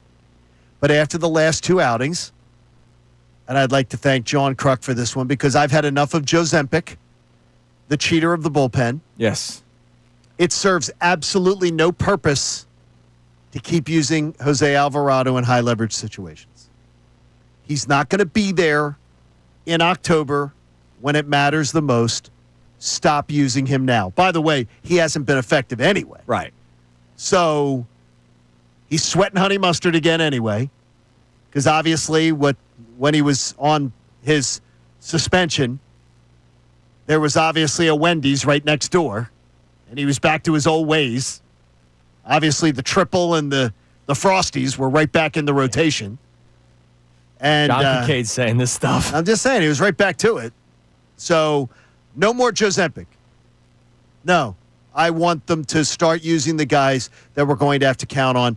And Andrew Salciunas tried to convince Connor and I that was the way to go when he was coming back. And I want to give Andrew his props because we argued it with him on the show. And I give you your props because I am now of your mindset. Well, now Neil agrees with you, agrees with your original opinion, saying the goal is still to win games. If Alvarado's your best option, you use him regardless. But he's not your best option. Here's the point that I was making. Look, I know Orion Kerkering is driving everybody bananas right now, but Orion Kerkering will be your eighth inning guy. He's going to be it. Or his seventh inning, depending on the matchup. Strom might be your eighth inning guy. Strom, Kerkering are the guys. Or, David Robertson or whatever. David Robertson's there, most likely seventh. But these guys are the ones that will actually be doing it. So, look, high leverage situation like a fifth inning or sixth inning. All right, Jose. No, that's fine. Help us out. Or a seventh inning. But if you're trying to set up roles, like we know that Duran is the closer, right? For the first time ever, we have a role in the bullpen that's not mop-up. We have a legitimate role, and it's closer with Duran. Have a setup guy. And Jose Alvarado will not be that person because he's ineligible for the playoffs, which is why I still laugh at all of you who gave him a standing ovation. I'm not ready to concede the point yet. And I understand where you're coming from, and I do think you're right. I just don't think we're at the point yet. Like, I always look at the midpoint of September when we get 2 weeks into the month as like here's where you set it up. Lineup, outfield, bullpen, all of that stuff. And I still think we're at points where I would like to see him in high leverage because I think he can be useful. I know his command has not looked great the past couple of times out, but the velo still plays. The stuff is still there. And we've seen command issues from Alvarado before. So I'm not ready to say, like, I'm done seeing this guy in the seventh or eighth inning. But I understand where you're coming from, and I could just be late to the party. I just don't think, like, you're not gaining anything from it. By the way, what if Orion Kerkering does soil himself in eighth innings in the month of September? Then you have the information to say, all right, I'm going to need him in a different situation. You won't learn that if you're having a guy that's not going to be around for your pitch. Look, if Alvarado's eligible for the playoffs, gear him up to be your eighth inning guy. Could you imagine 100 from the left side to 100 on the right side? Like, that sounds really fun. But it's not happening. And so I wouldn't mind trying to get as much information as I possibly can with the guys that actually are going to be on the team. Yeah, I just still think there's a world, because we're playing for the 2-seed or maybe even the 1, depending on how this plays out, that Alvarado's your second best reliever. And we're going to know the 1-seed thing is going to be determined in the next couple nights. We understand that, right? Yeah. You're 4.5 back of the 1-seed. Mm-hmm. You're going to know that in the next couple nights. I think if you get that if you leave Milwaukee 2.5 back, then you say game on. You leave Milwaukee 4.5 back, game off. 1 seed's out of the question.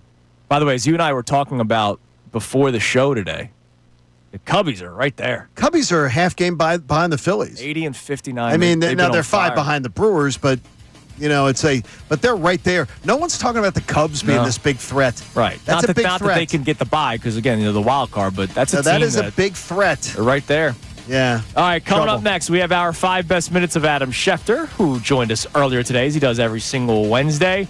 And we have more bets at the bottom of the hour. John has some futures on his Parks bet. I found special futures on FanDuel that I'll roll by you guys because they're pretty fun. It's Kincade and Salciunas here on 97.5 The Fanatic.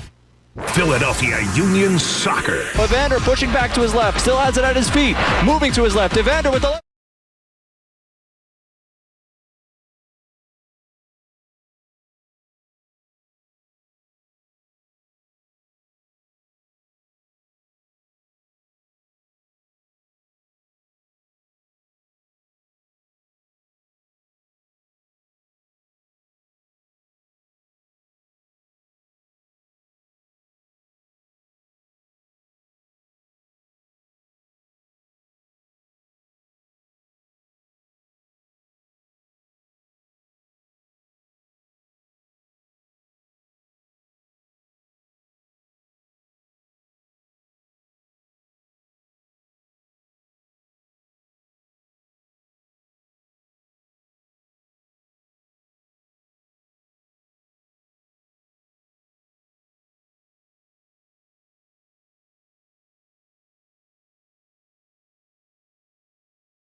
Philly fans, you are the best sports fans in the world. You're not stupid, so why should you have to hear outlandish takes that make you shake your head? You shouldn't. That's why Unfiltered is the show for you. Each afternoon from 2 to 6, we only bring you honest opinions and analysis. We may not agree all the time, but what you hear is what we genuinely believe. It's not some rage bait to try to spark conversation. So make the switch to Unfiltered with me, Bill Colarulo, my man Ricky Bo, and Silvana Kelleher.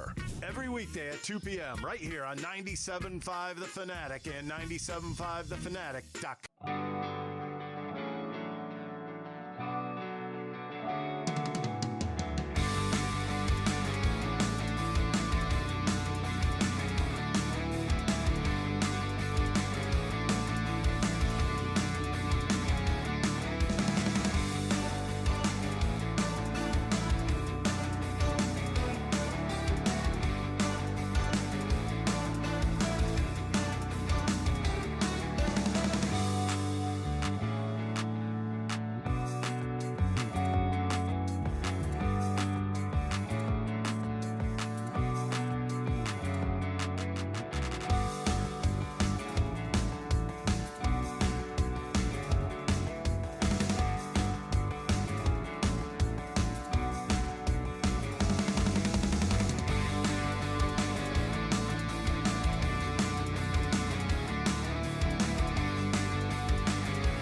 Here momentarily. Connor Thomas wants to update the Twitter poll, so have that ready, Connor. But before that, there will be a new documentary to watch. Not only will we be able to watch tonight's, season review of the Philadelphia Eagles, who won Super Bowl 59 over the Kansas City Chiefs. Final score was really 40-6. The new Saquon documentary, John. There will be a documentary called Saquon. Interesting choice. Debuting October 9th on Prime, directed by Martin Scorsese. So, oh, hell yeah. I would imagine it's pretty good. It's just following his journey. Does he get whacked at the end? No. Yeah, I mean, seriously, No, why I is hope Scorsese not. doing him? He's not getting whacked. I got futures bets on him. Saquon Barkley, it's the journey to getting to the Philadelphia Eagles because there's video of him, getting the phone calls from some of the Giants people. Remember all the Hard Knocks stuff. But then also not just on the field, but his family life, following his family life, kind of like the Kelsey documentary we saw a couple years ago, which was tremendous. So something else to put in your calendar. October 9th, the documentary on Saquon Barkley. I got to tell you, I'm a little, maybe it's because of all the streaming services. I am a little documentaried out. Sure. In that I think there's almost too many documentaries. Strongly agree. Yeah. Like they're doing documentaries on like everything. Yeah, but then you find a good one, you want to watch it. Oh yeah. And Martin, there's plenty. I'm probably in Martin Scorsese. Period. Right? Like if there's no, even if it's not Saquon, I'm in. I'm just wondering Connor. what Scorsese's take would be on a documentary. He's a big football fan. Oh, okay. What we got on the Twitter poll over there, child? Like if someone does get whacked, it would be like that'd be really interesting. All right, so again, our Twitter poll from earlier on in the show. Through the first 4 weeks of the season, would you be more surprised if the Eagles started 2-2 or 4-0? What was it last time you checked? 37% was surprised at 4-0. 4-0, yeah. At 2-2, actually. Yeah, 64%. Sorry, more people would have been surprised with the undefeated start. 64% of responders are saying they would be more surprised with the Eagles starting 4-0 than 2-2. Only 36%. So it stayed the same. Sure. Yeah, it's pretty much stayed exactly the same. You're not crazy. You got about a third of the fan base, a little bit more than a third of the fan base with you. I just, I think it tracks with what I think of the local populace. And I think that there is many in the local populace that are afraid of greatness as fans. Yeah, but I'm not afraid of greatness. It's just I don't think they're going to go 4-0. No. But 2-2, you're also willing to accept the mediocrity. Because of what happened last year. But why would you accept that? But this is the best team in the NFL. Not the best defense. The best roster in the NFL. They have the best roster in the NFL. Offensively. They have the best roster in the NFL. 53-man.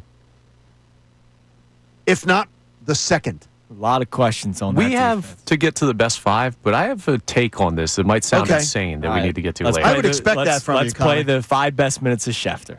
So, Shefty, the season starts tomorrow. We're so fired up for it. But obviously, one of the big stories going into the game is who will not be on the field for the Dallas Cowboys and who will not even be wearing a Dallas Cowboys jersey ever again with Micah Parsons. So explain to us from your reporting what went down and what is being said around the league about this trade. Well, there's a few things. I mean, I remember somebody, was kind of kidding around, and they were in that division, just an executive, and they're like, hey, when they heard that Micah could be traded, they're like, hey, we'll throw in picks to get him out of our division.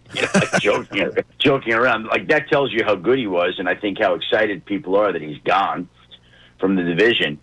And, look, I think that Jerry Jones felt he had a handshake agreement with Micah Parsons for $40.5 million a year on a 5-year deal. Micah Parsons did not want Micah Parsons' agent did not want a 5-year deal. And if Micah Parsons' agent doesn't want a 5-year deal, then Micah Parsons probably doesn't want a 5-year deal. And the reason that is because if we look at what the pass rush market has done this offseason alone, the pass rush market has gone from roughly $32, $3, $4 million, what was Nick Bosa before these other pass rusher signed, and done up to 47. So I think Bosa's at 34. So there was a $13 million increase this year. What do we think the cap will be like in 3-4 years? I think next year it's supposed to be like $300 million. Let's say the cap in 4 years is $350. I'm making that number up off the top of my head.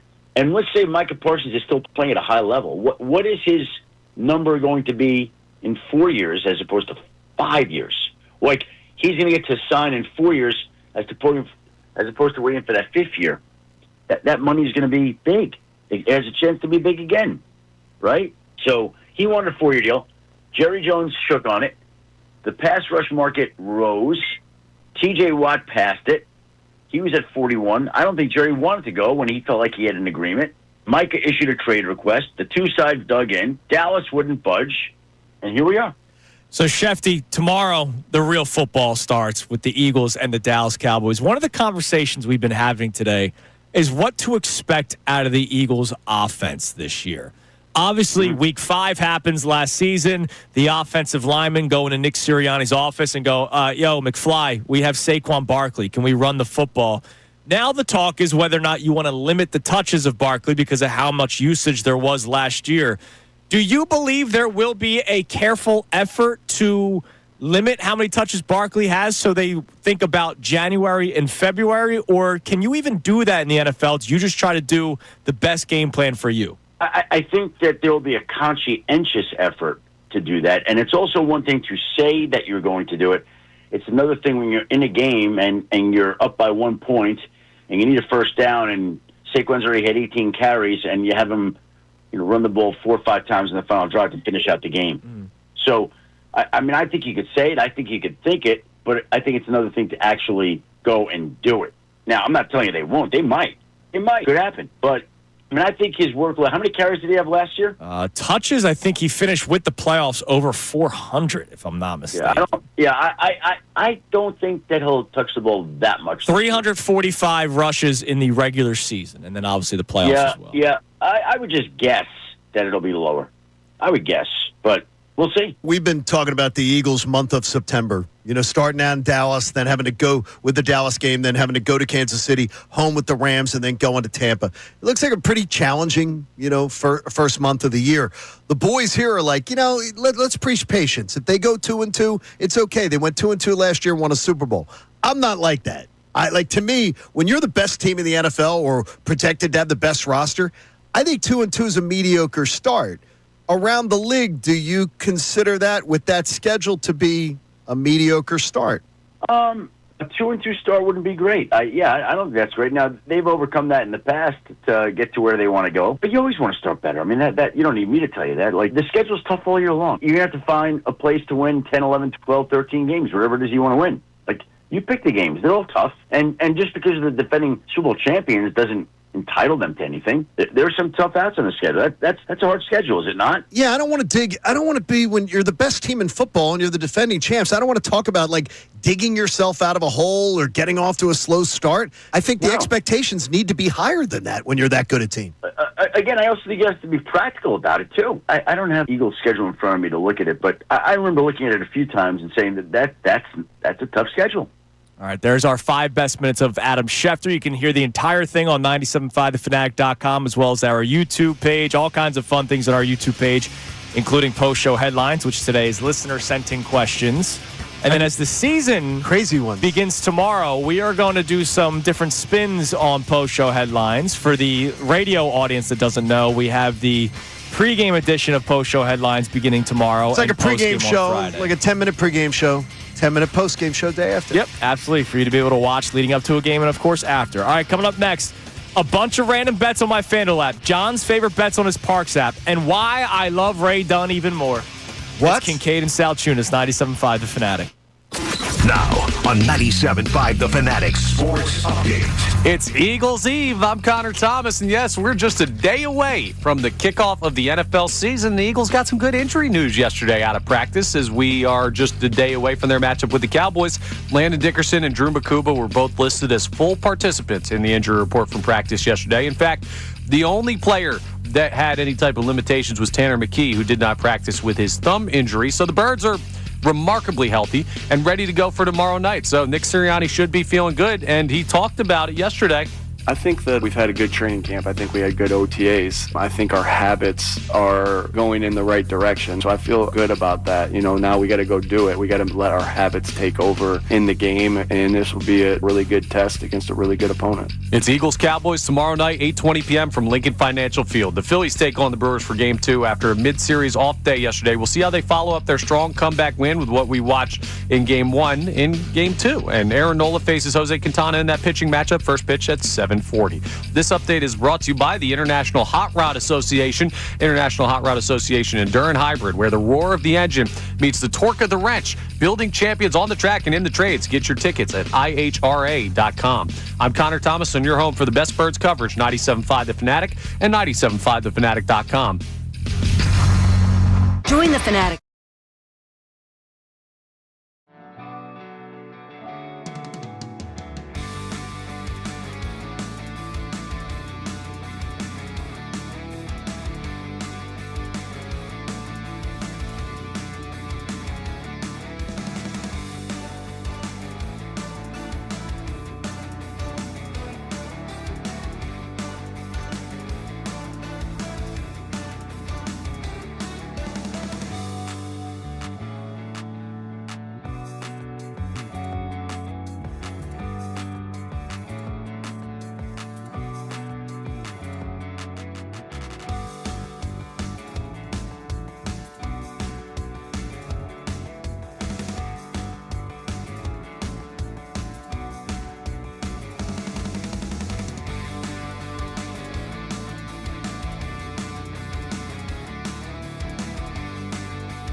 fans, you are the best sports fans in the world. You're not stupid, so why should you have to hear outlandish takes that make you shake your head? You shouldn't. That's why Unfiltered is the show for you. Each afternoon from 2 to 6, we only bring you honest opinions and analysis. We may not agree all the time, but what you hear is what we genuinely believe. It's not some rage bait to try to spark conversation. So make the switch to Unfiltered with me, Bill Colarulo, my man Ricky Bo, and Silvana Kelleher.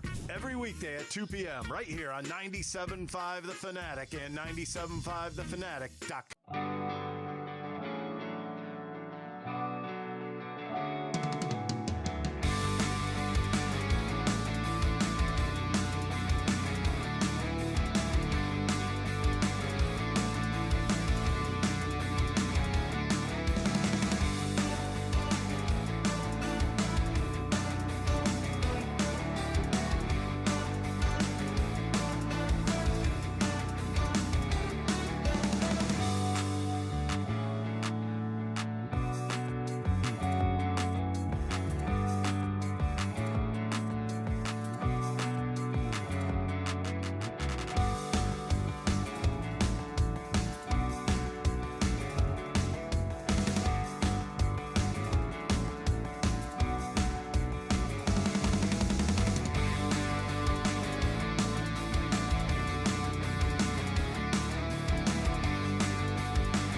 Tomorrow, if you're looking for something to do from 2 to 6, leading up to kickoff. Oh, I know what you can do. You can go see our friends of Unfiltered. Oh, the Unfiltered crew. They're ready for this. Ricky Bo, Bill Colarulo, Silvana Kelleher, presented by Bet Parks. They will be at Cheeky's and Pete's in South Philly from 2 to 6 tomorrow. They'll get you ready for the Birds home opener from the center of all the action. First 300 fans get a Kelly Green Birds rally towel, courtesy of our friends at Great Railing. And, of course, it's brought to you by Bet Parks, online casino and sportsbook. You bet Parks. Click events at 975thefanatic.com for all the information. You know how many people are already planning on being there for that and everything like that? It's a great chance to go out and meet the new show. Yes. Meet your new afternoon obsession. Go on out and hang out with them. It's going to be a great time. Absolutely. Now, a couple of things. Speaking of Bet Parks, you're going to give a couple of bets that you made on your Parks app. Yes. I'll give you a couple of these fun futures specials on FanDuel, but we also have a pair of tickets to give away that we'll do in the 9:40 segment, right before the key 3. All right. We have a pair of tickets for Phillies Mets. What? For next week? For Which next day? week, September 10th, Wednesday. Okay, so it's Wednesday. By the way, that's the Christopher Sanchez start. Which makes it even, if I'm not mistaken, bigger of a ticket. Obviously, get your tickets at 97.5 or at Phillies.com. So we will give you a way to win next segment for a major sanity game. Yeah. Major sanity game. Well, and remember, that's game 3 of the series. You could be talking about major insanity game too. Right. It absolutely. You know. Be. So wow, that's a really good thing. So I think the Sanchez game is Wednesday, if I'm not mistaken. So here's what we'll do. From now until the end of this segment, just listen closely. It'll be Know the Show related, and we'll ask you the question in the next segment. All right. What are your bets on Bet Park? All right, I'm going to give you a couple here, real quick, as I try to keep them short but sweet for you. Here's a couple of my favorites. My 3 Eagles team season bets you want? You want those? Yeah. I bet the Eagles plus 360 to win the NFC. Okay, I love that. So I think they're winning the NFC. Plus 360 I think is fantastic, like to go grab that. I also bet the Bills-Eagles Super Bowl matchup. I put $10 on it. Nothing. but plus 1,800 odds. Yeah, sure. On the BetParks app. If you pick the exact Super Bowl matchup. By the way, you can go and pick any Super Bowl matchup that you want. You can plus 1,800. Jags and but plus 1,800 for Giants. Bills Eagles is one of the worst. Right. That's one of the worst odds out there. But I really like it because I think the Bills' schedule is just so easy. I also too, with the Eagles, with the bets there, I did what you did too, betting Eagles, Packers, Bucks, Rams as division winners. Okay. So put those three together as far as just Eagles, Packers, Bucks, Rams to win their divisions. Also too. You want three others real quick? Sure. Hurts over 3,200.5 passing yards. You're doing this again, huh? Yep. But 3,200.5. I'm all right with that because I don't think. That's not. I don't think it's outrageous. No, that's not outrageous. AJ Brown over 1125.5. All right, that would be more than last year, right? Receiving yards, but he's not going to. I don't think he's going to miss 3 games. Right. Well, So, and over Devontae Smith 5.5 touchdowns. So he has to get 6. I like that one a lot because they love taking the dagger. Devontae Smith is 5.5 touchdowns on the season. I'm going over that. Okay. And by the way, I think they could be over Devontae Smith touchdowns by Thanksgiving. I think that one could cash early. Sure. So Parks, get ready to open up a new room for me. Use the BetParks app. I love it. There you go for you. All right, a couple of fun bets on FanDuel here. Future give us specials. I'll give you I'll go favorites. I'm not going to give you the ridiculous. No. Right. That's fine. But this one at minus 135, the AFC South to collectively have fewer than 30.5 regular season wins. Now you have to lock in what? It would have to be 8, right away, because a team's going to beat another team. Okay. I doubt unless there's a tie. But you're going to have to put in 8. Right? I'm guessing that's how the math would work out. So really the question is, do they win 23 more games? The Texans could win 9 or 10. Yeah, they absolutely could. It's the other 3. Could they combine for 20.5 wins? Okay. Yes or no?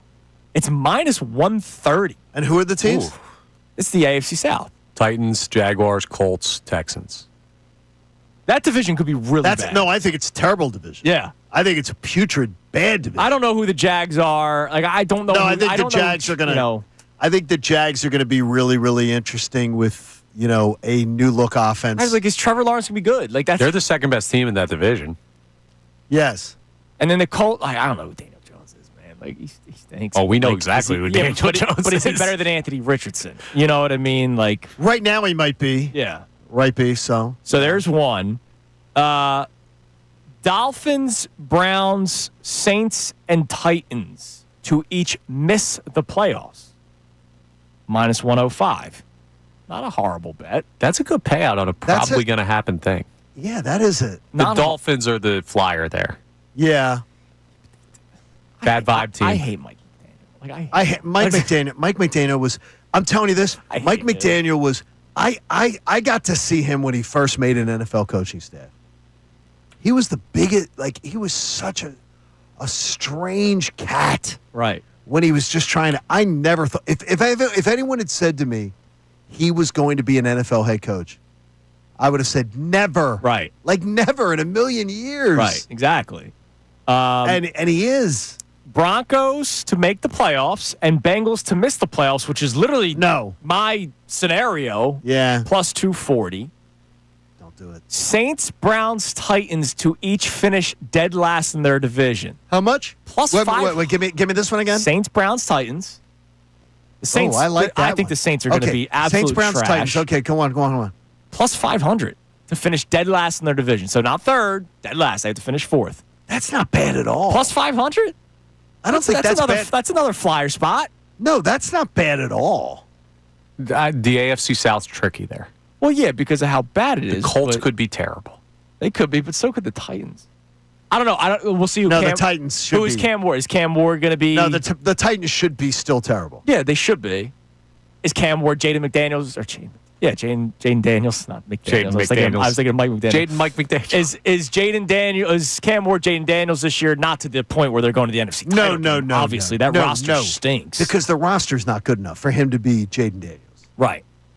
Wow. But yeah, a couple of interesting ones on there. Wow, that really, you've done some really good work there. Listen, man, I have fun. I'm telling you, the two of you, we're just surprising you today. the two of you not surprising me, but the two of you Connor blew my mind earlier.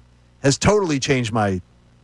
Now I'm going to go and look for like some new bets. It's football season, man. We got to bring our A game. Yeah, but how come you never told me that before? Because I didn't want you to know. It was preseason. He didn't want to show it. Yeah, but I really he didn't want to show you. He didn't want to put anything on paper. Come on, man. We're just running the stock plays. I like All right, it. real quick. This is why I love Ray Dunn even more.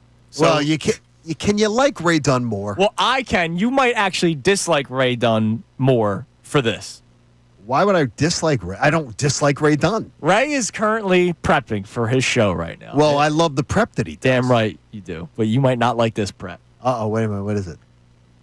Ray found a website called playoffpredictors.com where you can do W's and L's for all 32 teams.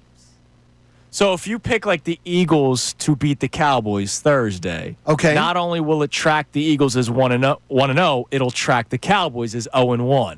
So it's not like you have to do all 32, Oh, no, I got and then you start forgetting who did I pick to win this game. It tracks all of them. So for Ray's Futures Day, as we're doing here on Kincade and Salciunas, he will have his 32-team win and loss record for the show today. No, but I admire the hustle. I do too, because he'll end up having his seeds, right? Which we were trying to we were just guessing, right? He's got schedules, no, breakdowns. No, guessing. No, there was no guessing involved. Is that what you're saying? No, there was research involved into looking at things. Believe me, I looked at schedules. I did research into thinking because there's nothing I like more than being right.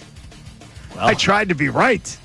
I'm trying to be right with these things. I like that though. No, I like what. No, yeah. I admire the hustle. I think it's I think that's an interesting take on Futures Day. He needs it if he's going to try and catch our mark on this show from last year. Oh, hell yeah, man. That'd be tough. By the way, Bill Barnwell agrees with you. He does not believe the Broncos make the playoffs. No, I don't.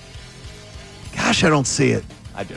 Coming up next, text messages. Know the show question for your chance to win Phillies Mets tickets for Wednesday, September 10th, 1 week from today, and also the Key 3 all next here on Kincade and Salciunas, 97.5 The Fanatic. The summer's here, and you know what that means. Engagement season. But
fans, you are the best sports fans in the world. You're not stupid, so why should you have to hear outlandish takes that make you shake your head? You shouldn't. That's why Unfiltered is the show for you. Each afternoon from 2 to 6, we only bring you honest opinions and analysis. We may not agree all the time, but what you hear is what we genuinely believe. It's not some rage bait to try to spark conversation. So make the switch to Unfiltered with me, Bill Colarulo, my man Ricky Bo, and Silvana Kelleher.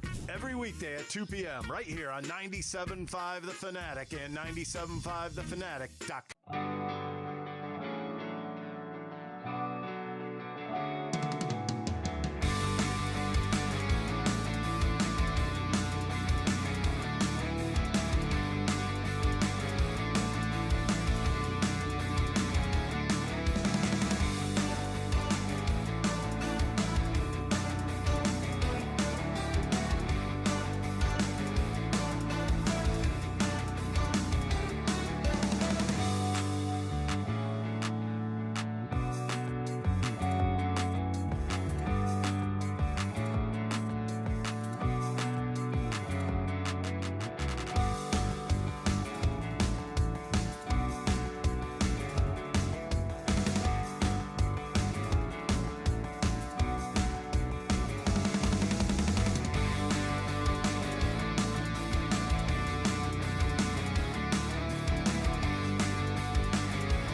Ryan Orsini being confirmed by Adam Schefter. Elijah Vera Tucker, who's a very, very good offensive lineman, obviously on a bad team with the New York Jets, reportedly suffered a significant arm injury. Might need surgery and could be done for the season. Oh, my gosh. But, like, when?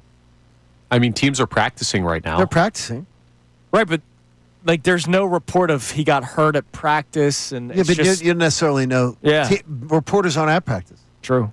So they are at practice in the beginning. And but that sucks. Like, that's wow, now that's some, not that. And they're a bad Jets, team but, anyway. Yeah, they're a bad team. But this is the year to be bad, though. Yeah, and both New York teams really wouldn't mind being bad.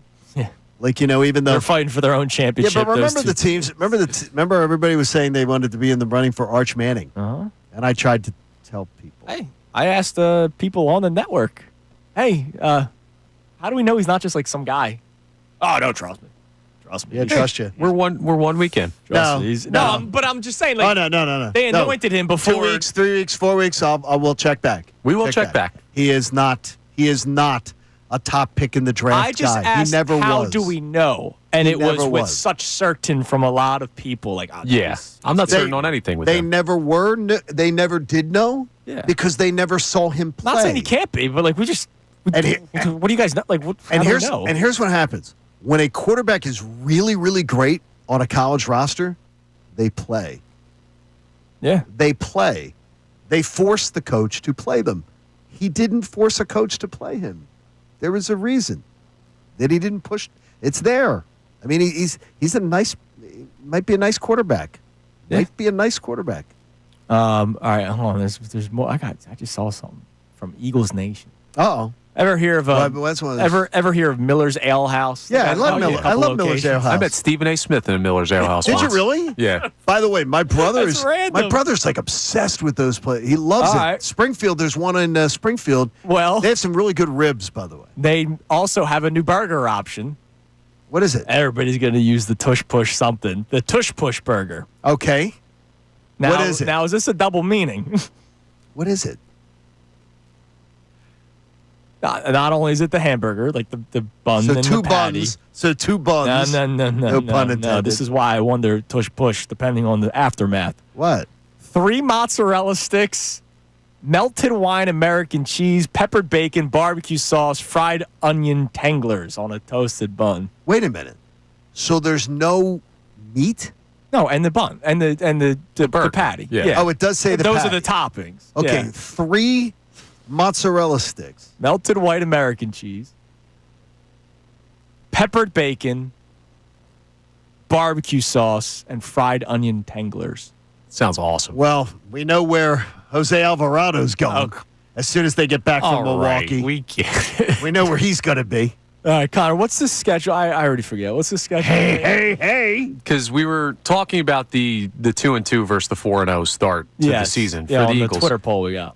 I wonder, and this is something that popped in my head as we were having this conversation today, is there a part of the fan base that sees last year versus 2023 and says maybe 2-2 is not a bad thing? Maybe seeing the problems off the rip and having a chance to correct them early rather than sitting at 10-1 and the record can tell you, hey, we're fine, we don't have to fix this, and Because then you push it too far. Most 10-1 teams don't have problems. See, most 10-1 teams don't have problems or don't have glaring issues. That 10-1 team did. They were the anomaly. They were the standout team. You heard Schefter. Like when I brought it up to him, he was like, 2-2. Why would people be thinking the Eagles 2-2 is an okay thing? Like, why?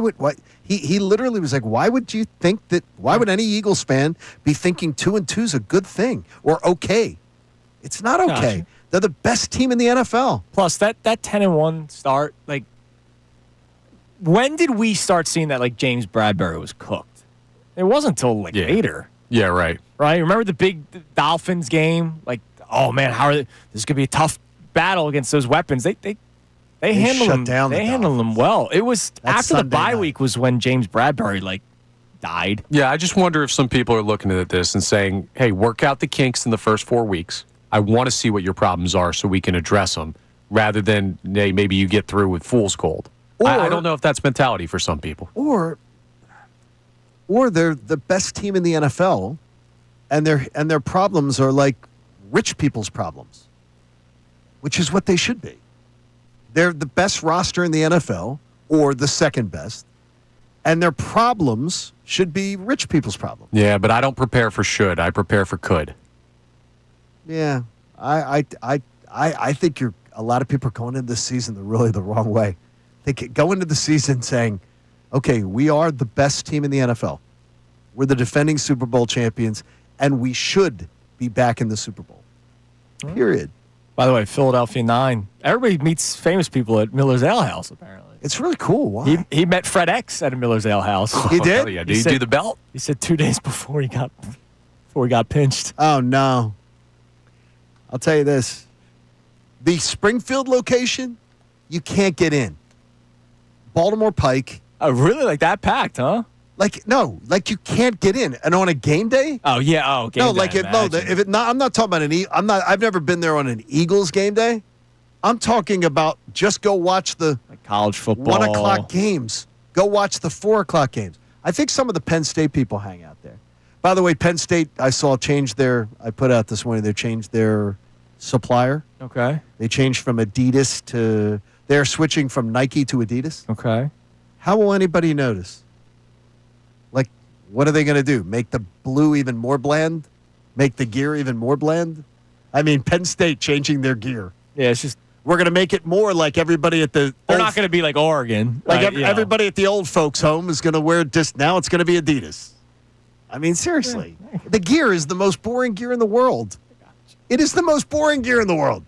Like, how is anyone going to notice? Oh, wait a minute. People love the whiteout. There's no more man. swoosh. The whiteout. They love There it you up go. there. All right, real quick. What is Ray Dunn doing to prepare for today's show? The first person to get it right at texting. You want to do the texting line? Yeah, text. Do a text. All right, the first person to text the correct answer to 610-632-0975. The first person to tell us what Ray Dunn is doing preparing for his show today will win next week's tickets for Game 3 of this series between the Phillies and Mets, September 10th, Citizens Bank Park. Get your tickets at Phillies.com. It is time now for the Kincade and Salciunas Key 3 best minutes from today's show. Now, the Kincade and Salciunas Key 3, today's best. The number 120 is what the Eagles need to have in the points scored department in the month of September to guarantee, with a capital G, my goal of 3-1. And I'm going to tell you, if it's 120, I'm going to tell you I think it's 4-0. That might be the 4-0 number. If they get to 120, it's a guarantee with a G that they're 3-1. If they get the 120, it may be 4-0 because the defense is not going to give up 116 points in the first 4 weeks. If they do, we've got big issues, folks. So 120 is the target. That's my number. And with Dallas, with the Rams, with Tampa, I think you can put up points. I would imagine it's going to be a lower game. The one I'm worried about is the trip to Arrowhead. That game I could easily see being like 17-13. I don't consider any home game as one that I should go into saying, yeah, I should be okay if they lose it. There's nobody in the home schedule that I look at and go, I should be okay if they lose it. And I don't believe losing a 1 o'clock game to the Rams at home should be one that I expect them to lose. And then I look at it as Chiefs and the Buccaneers. And the Buccaneers is one that I absolutely am going to be infuriated if they go down to Tampa and lose again to the Bucs. Right. I don't want to see that one. So to me, its bottom line is, and the Chiefs is to me is going to be a toss-up game. So I honestly, it may be ballsy. I could honestly see them leaving September 4-0. I really could. I believe. I'm not gonna say it's impossible. No, I believe. I say wow. I believe this. I believe we have not seen greatness in this town often, ever. I'm gonna maybe say ever, as a Philadelphia sports fan. I believe the Eagles are about to give us greatness as far as we're the bullies on the block, and I believe the Eagles are going to show us that this year. Usually that would freak me out, John, like not knowing an identity. But because I was screaming from the mountaintops since before the season started last year that they needed to run the ball, which I think I was screaming for a lot of Philadelphia fans to run the football with that offensive line and Saquon Barkley. And I was glad that there was a coup among the offensive linemen going into Nick Sirianni's office. But then we saw in the NFC Championship game and the Super Bowl that Jalen Hurts can still drop back to pass and win a football game. They are too good offensively to be able to stop one thing. We now know that. And so I don't know what the overall strength of this team will be, but it kind of goes back to what we talked about in the 6 o'clock hour. I just want to see them be balanced, more balanced, so that when it comes time to a team trying to take away the run, they can throw the football well. If they try to take away the pass, they can run the football well. I don't know who they are, John, and I'm excited to find out. Join us now on the Comcast Business Hotline from ESPN, one of our favorites. Our man Adam Schefter. Shefty, can you confirm that the season starts tomorrow? I can confirm we have football, we have action. Well, he was full go yesterday, so if you're full go 2 days before the game on the injury report, it's an upset if you don't play. Now, maybe they're playing shenanigans early on. I think they're the defending Super Bowl champions. They're at home. Like, I don't need to play around. My guy practicing full. He's going to be out there. He's coming. Okay, get ready. We're going to downgrade him today. Like, his knee didn't respond, and they knew that. I don't think so, but you never know. My anticipation, based on the injury report yesterday, is that he'll be out there. Joining us now on the Comcast Business Hotline, Jeffrey. Yeah, I mean, technically he was never on the injury report with the knee because they didn't have to issue one on Sunday, but he was out there practicing that day. We didn't get to see the entirety of practice, but from what I understand, it happened either at practice, after practice, or was acting up on Monday, and that's why he missed that session, but he returned. Again, like I said, it sounds like he's full go. All right, that is the Kincade and Salciunas Key 3 best minutes from today's show. All right. Tomorrow, Johnny. Tomorrow's opening day. It's game day. I'm so excited. And I'm excited for everybody that's planning a big day tomorrow. We heard from a few people. Unless you don't have tickets. I forgot to bring this up earlier. Shame on this city right now. Well, no, it's the state. Oh, yeah. It's the state. When it comes to the SEPTA stuff, if you guys missed it, it's politics. The Twitter account of Lincoln Financial Field had to put out a statement like, hey, if you don't have tickets, you probably shouldn't come. Because the train, screw that. Go have fun. Well, the thing is, though, people driving down is going to cause the problems. There's going to be a lot of problems. There's going to be problems with it. It's going to be. I can't believe it got to this point. Tomorrow's the first game. It's all politics, and it's all of our elected officials, and it's that the elected officials have screwed this one Get up your sheesh together. in a huge way. Yes. Hey, Window Nation's made a donation to the American Association for Cancer Research, and you can too. Go to 975thefanatic.com/AACR because I'm living proof 3 times over that cancer research saves lives. So I get to see the banner get revealed, And you'll that be was there. worth living for. Yes, You'll be I'm there, looking, Johnny. very much looking forward to it. Wait, it's banner night? Yeah, it is. yeah. And now Nick didn't know that. Nick didn't of know course. that. Yeah. By the way, Landon Dickerson pulled that, and some other people pulled that too. Yeah, Come on, Landon. You guys are all full Hey, of Landon. it, and I don't care if it motivates you. I will Hey, Landon. still roll my eyes at it. And any other Eagle in the locker room pulling that stuff, stop it. Stop the Congratulations nonsense. Go to Birds. Colin from Huntington Valley. You won the Phillies tickets for next week's game, and congratulations to all of you.